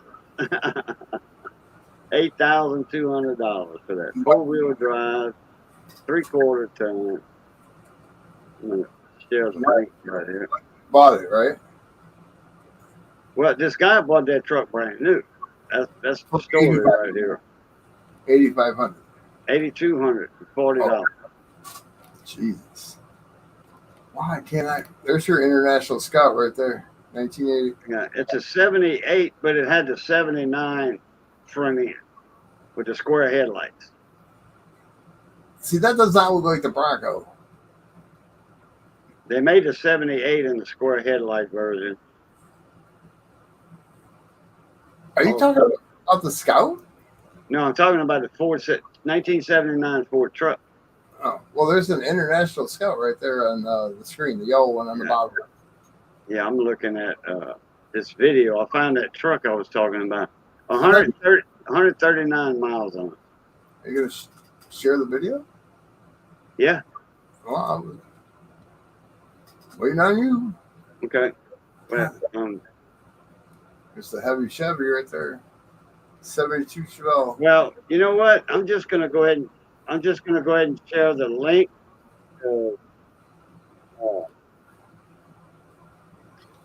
you could get a Copyright. flag, yeah, Gotcha. because this is somebody else's, and I don't know. I shared a smart car thing one time. It's a joke, and uh, somebody got a copyright because I showed it on their, I played it on their thing. It was just a little 1 minute video, 30-second, 45-second video. But anyway, I got I'm gonna share the link. Jesus. I got to share that private chat though, and then you can copy and paste it, put it in regular chat. Okay. There you go. See, that's not the original motor. This 70 Chevelle. 70 Chevelle. The only motor that it came with was either a 350 metal block or a 350 aluminum block. I knew. Right, but that's a bad car. That's a really nice car. What motor they had in that one? 454. Oh, that was put in there. Wait, I don't know. Didn't they have one that had a 454 in it? They didn't put it in the 70 Chevelle, no. Oh, not the 70. What about the 68 or the 69?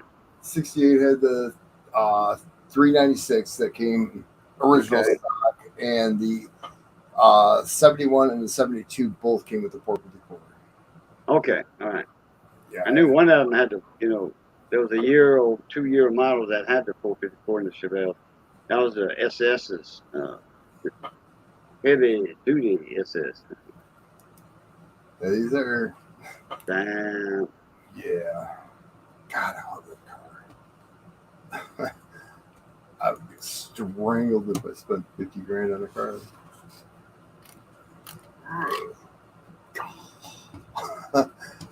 You don't even know. That's like, we built a red one with white stripes, and it was just the most awesomest car that you could imagine. I could show more than 30.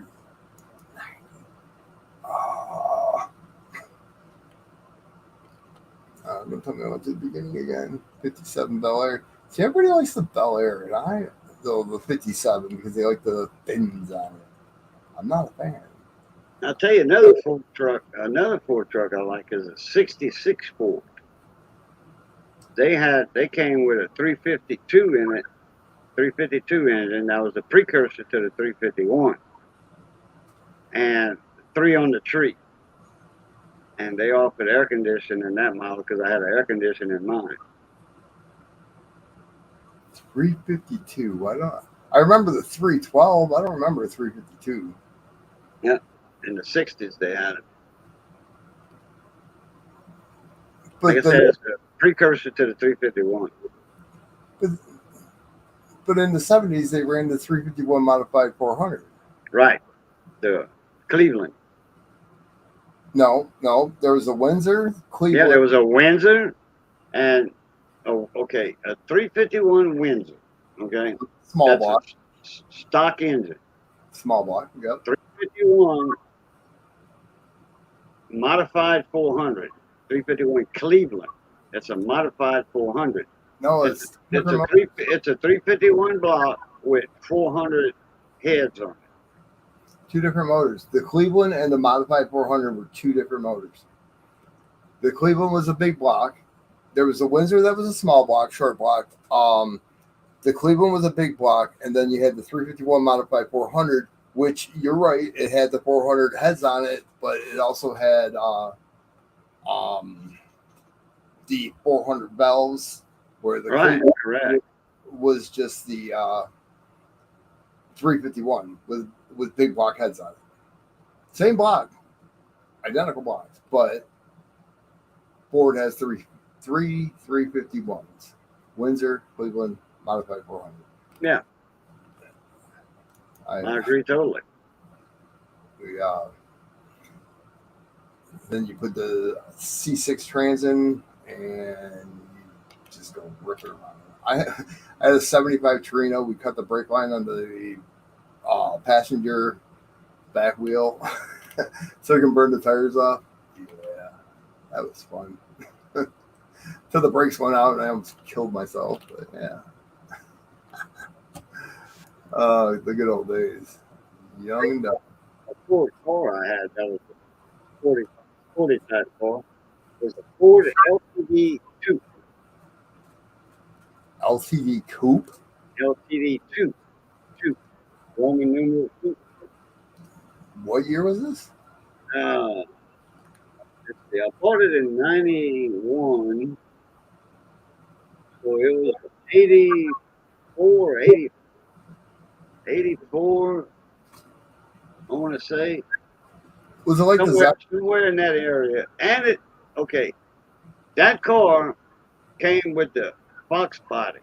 Yeah, that's the original Fox body. Is the Zephyr, the Fairmont, right? Yeah, the Zephyr.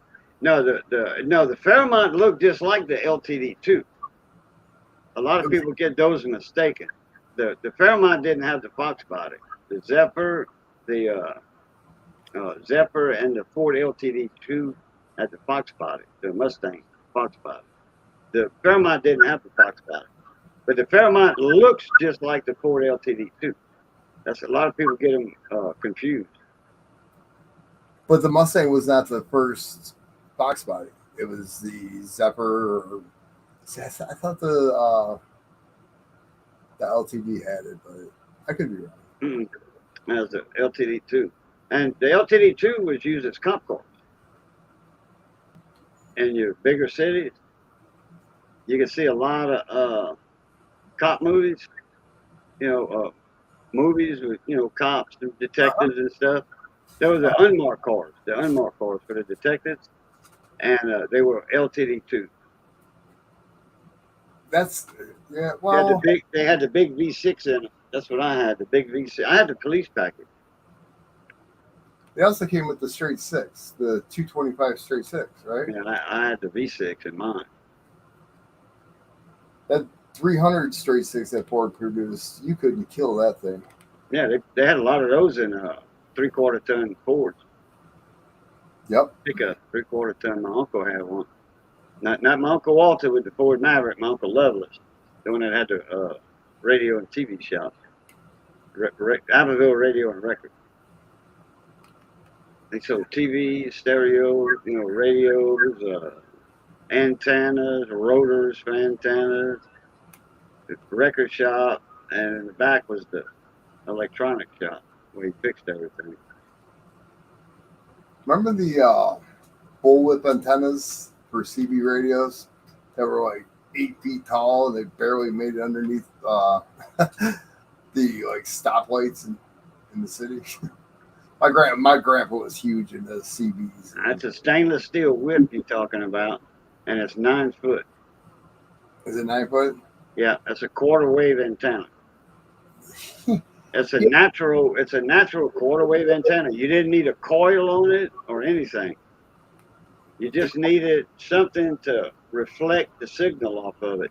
And that's why you put it on the back bumper of a car or a truck, and it wherever you had it, say if you had it on the passenger side, it would throw, like if you was on the interstate, it would throw the signal, transmit the signal to the opposite lane across you on the interstate. So that's where you wanted it. You wanted it on the passenger bumper. If you had it in the middle of the truck, then you was hitting everything, at McDonald's or Burger King or whatever. Some people put a tennis ball in the middle of them to, kind of soften the blow, not make a lot of noise. But it still made noise. Yeah, he had his tennis ball all the way up to the top of it. Wow. The Clausen cops made him do that. Oh, so he could lay down when he's going fast? It would swing back a little bit. But when he was like towing a boat or whatever, he had a clip where he would just bend it over, clip it on, and it didn't go anywhere. Okay. So if you put them in the middle of the bed of the truck, right behind the windshield, if you put the antenna there, then you reflected your power 360 degrees like that. I mean, you still transmitted behind you, don't get me wrong, but it wasn't as far as to the front of it. Now, stainless steel whip, 9 foot. CB 27 megahertz wavelength is 36 feet. So 9 times 4 is 36. No, that's a quarter. That's a natural quarter wave antenna. Fire sticks and all that. That was quarter wave antennas, but they were short. They were only 3 foot, 4 foot tall, but they had a lot of wire inside of them.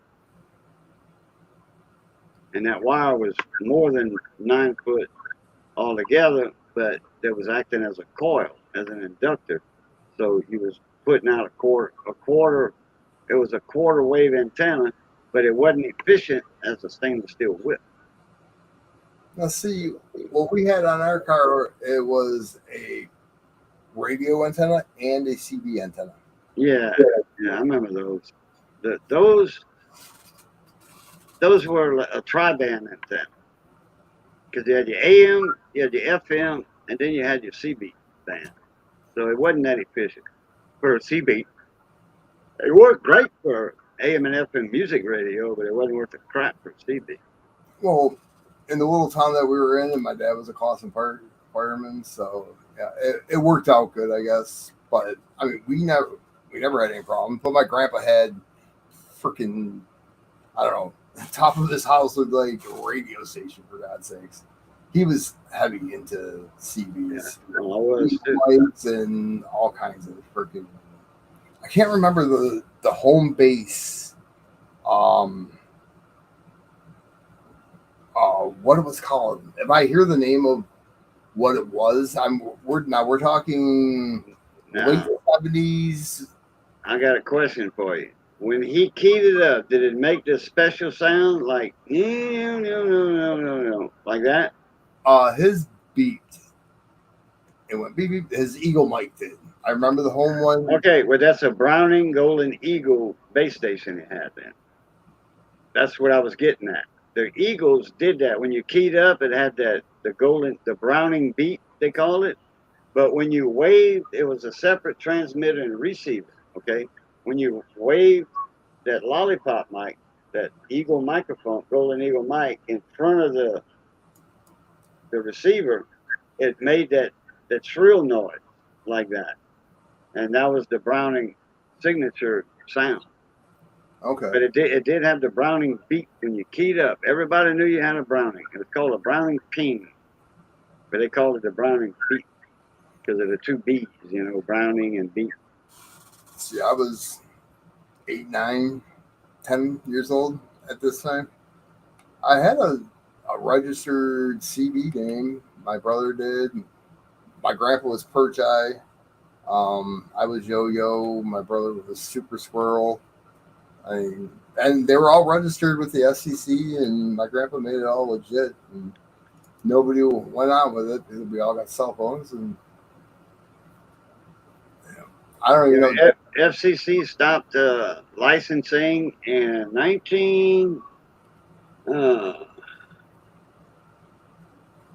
want to say 1979 or 1980. You weren't required to have a license anymore. They stopped issuing licenses. I want to say it was about 1980. No, I didn't know that. So I had my license until 1980, and then they did away with them? Yep. Let me see when they stopped issuing them. 80, somewhere around 80, give or take a year or so. I remember because we got our, it was like a little card that said my name on it and then my CB name on it. I remember. Yeah. I kind of wish I still had it.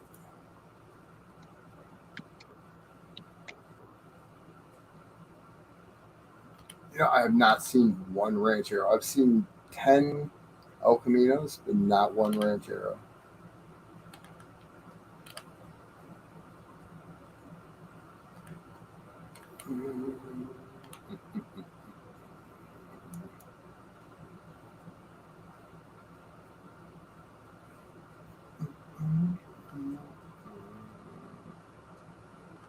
$6 o'clock. Fairlane 500. Of course, we're New Yorker. Remember the Tornados, I think they were called? They were big, ugly, freaking Oldsmobiles. A guy on one of the side roads. He has one sitting out in front of his house. I'll take a picture of it. I'll freaking email it to you. I know you'll remember this car. They were just Oh, I do. they were just nasty. I sure do. I remember the Rivieras too. The boat tail. They Yeah, had the boat tail on it with that wraparound rear windshield. they were the Oldsmobile version of the Rivieras. The Rivieras were a little bit nicer. They were a little bit more swanky, I guess. This thing was just freaking a beast. It was like a tank. It's fucking huge. 69 El Camino. Show me a 79 Ford. Oh, look at that Monte Carlo. Ooh.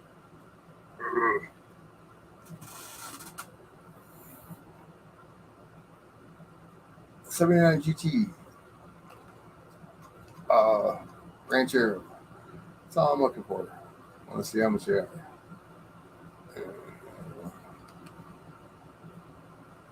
20 grand. 17.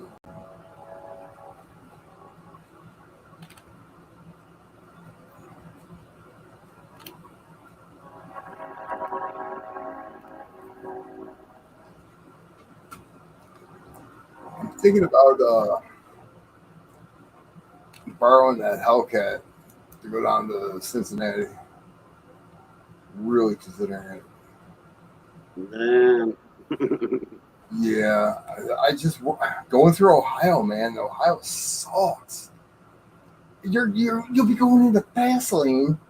Dude, like through Michigan, I have about 98 miles to the Ohio border, and 90, 95, 100 miles an hour, all the way down 75, no problem. As soon as you hit that Ohio border, man, it's like freaking 55. You can't go any faster because they won't go any faster. Oh. My Google Maps says 4 hours and 22 minutes to get to Cincinnati, and I broke 4 hours. April 1983. 83, okay. They stopped. You know, that's it. You know, give or take a year or so. I didn't even know they stopped doing it. Stopped wasting. I thought you still had one. Now, two-way radio, or not two-way radios, ham radios. They're coming back, aren't they? They never did stop. Yeah. They never had a lag in it. You just, once you get out of something, it seems like it kind of fades out. But CB never, it you know, it was a craze at one time. Okay. Everybody that had a car had a CB in it just about. Yeah, 70s and 80s. Yeah. Yeah. And now you still see, you know, cars and stuff with CBs. But it's you know, truck drivers kept it alive, and plus, you'd be surprised how many base stations they still got. They're big stations too, a lot of power. See, I used to have all that stuff, and the tubes. You go to these. They in the United States, they must have like 20 CB brakes. Okay, competition. Call them CB brakes. You know, brake 19. So Right. CB brake. And there's hundreds of people over there having CB brake. And for each given one, there's hundreds, you know, that enter. And so you got, you know, hundreds or maybe 1,000 people all together at those things. And they can see who can shoot the furthest and the strongest. I can see that, honestly. I mean, it's just another competition. We were always 4, 7, 11, and 22. Those are always what we were on. If you couldn't find Grandpa on 4, he was on 7 or 11, 22. Never 19. 19 wasn't 19 a Truck driver channel. a what? Truck driver channel. What was the emergency channel? 9. 9. That's it. Okay. Yeah. But years ago, truck driver channel was 14, and then for some reason they changed it to 19. Probably because of the movies that say Breaker One Night. Probably Smokey and the Bandit, and they just fed off of that. No, because they were on 19 at the time. Oh, were they? At that time, yeah, they were on 19. Now, the CB brakes I was talking about,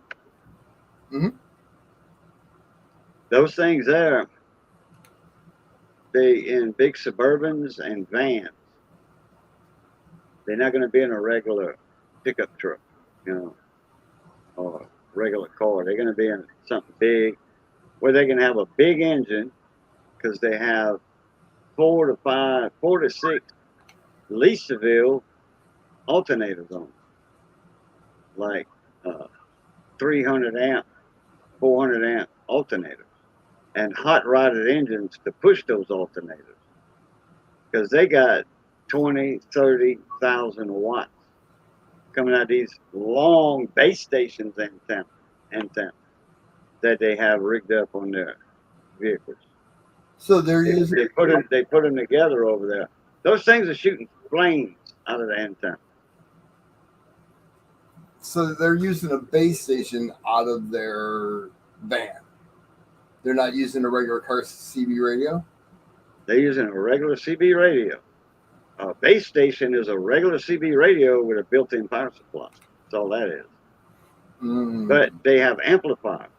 They have a mobile CB radio, but all that power coming out of those ceramic tubes. Not glass tubes, ceramic tubes. In my grandpa's station wagon, he had an amp hooked up to his CB. And it was thin. I mean, it was... Yeah, it's small. But, I mean, I'm talking for everybody. He was constant at it. It's like, we get bitched out for... In the state of Michigan, if you get caught on your cell phone and driving, you get a major fine, blah, blah, blah, right? But these people on their freaking CDs, my grandpa was always on the CD. Always. Yeah. It's like, okay, well, why didn't he get in trouble for it?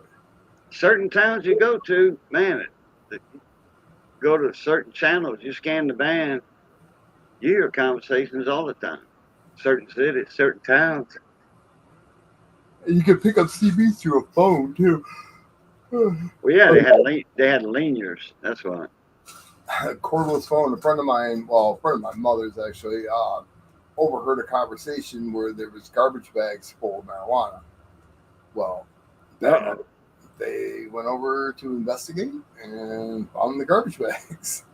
Nobody knew. I mean, they picked it up it was like one of the new cordless phones, but weren't really new. You had to pull the antenna out. You could walk around with it, and it's just big. Right. They overheard a conversation, and yeah. Yeah, because those phones were like on 40 megahertz, and CB was on 27 megs. Not that far off, and Right. it didn't bleed over. Oh, look at that yellow kind of tan and white one. Yeah, look at that one. That's 76, 77? 75. 75? Okay. 390. Yeah. You see the rounder style hood kind of? It's rounder. Yep. Look at the grill, the round headlights. Now, that's still a neat looking truck. It's got Nerf bars on it, and it's got some nice rims. How much they want for that? 17.6? That's not bad. With 390? Yeah. Highest offer on it was only $4,500. That's crazy.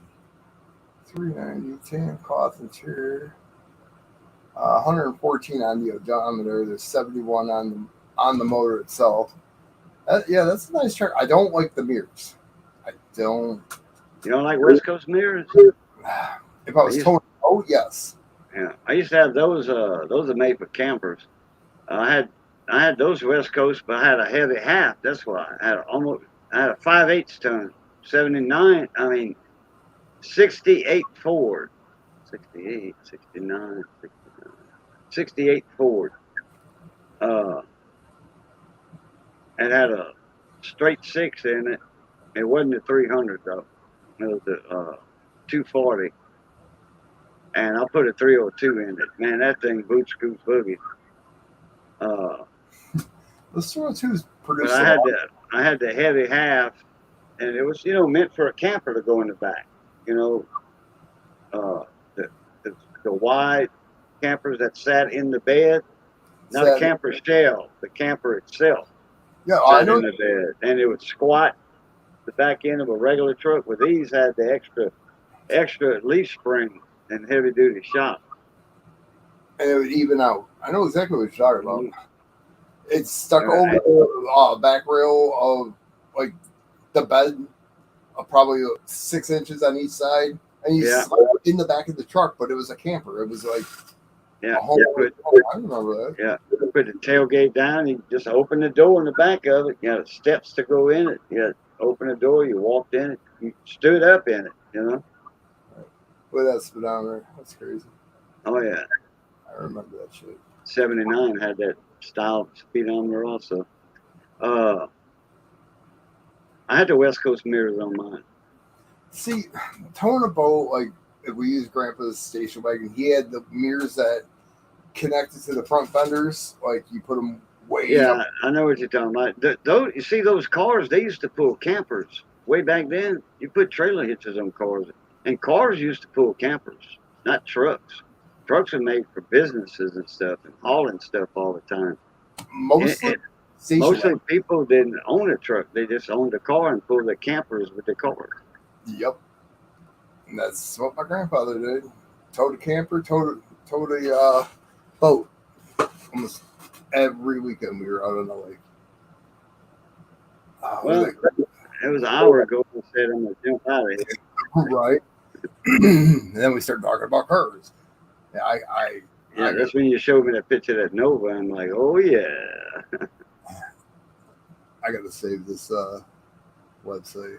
I want to find a Ranchero, 79 Ranchero, where it doesn't take too much, maybe a paint job, maybe a little tinkering here and there to make it a little quicker, but just park it in the garage and say it was my dad's car type thing. That was his favorite car. So he had a lot of hand into that car. Look at that red Ford. What is this? This is a Chevy. Oh, it's a Chevy? Oh, wow. The front end looked like a Ford for a minute. Yep. All right. Yeah, you're getting out of here. And Google. 71? Okay. All right. Appreciate you having me up, Pizza Guy. Not a problem. Yeah, I didn't even go later. I got like 5 rolls of pennies I still have to go through. Shit.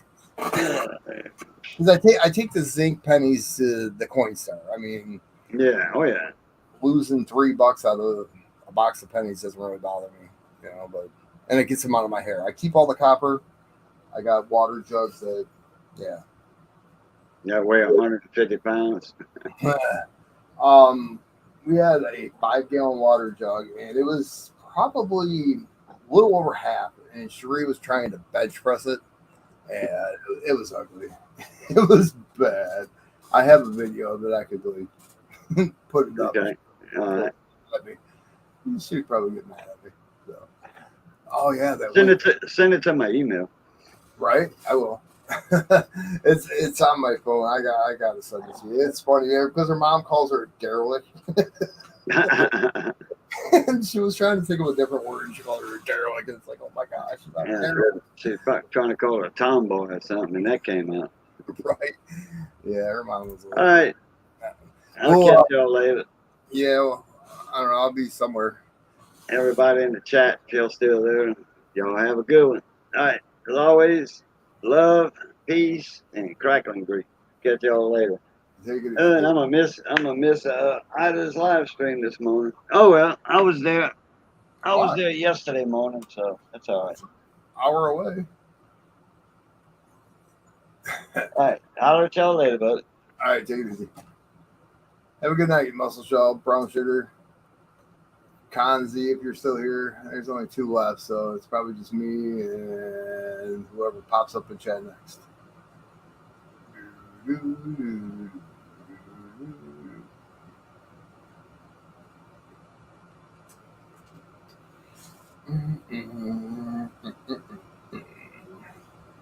kind of hoping Muscle Shell is here. Muscle Shell, you still here? Oh, it's 3 o'clock in the morning. Where you're at?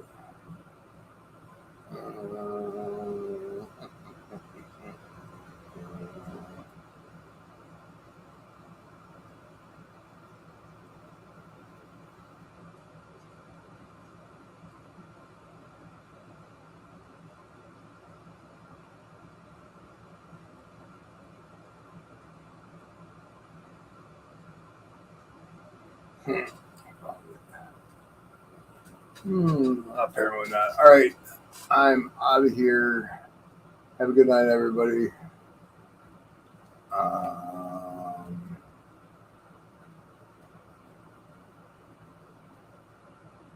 We really are here to help people, not hurt them. So, if someone pisses you off, just think about it. It's better than being pissed off, unless you're in the water sports. Have a good one.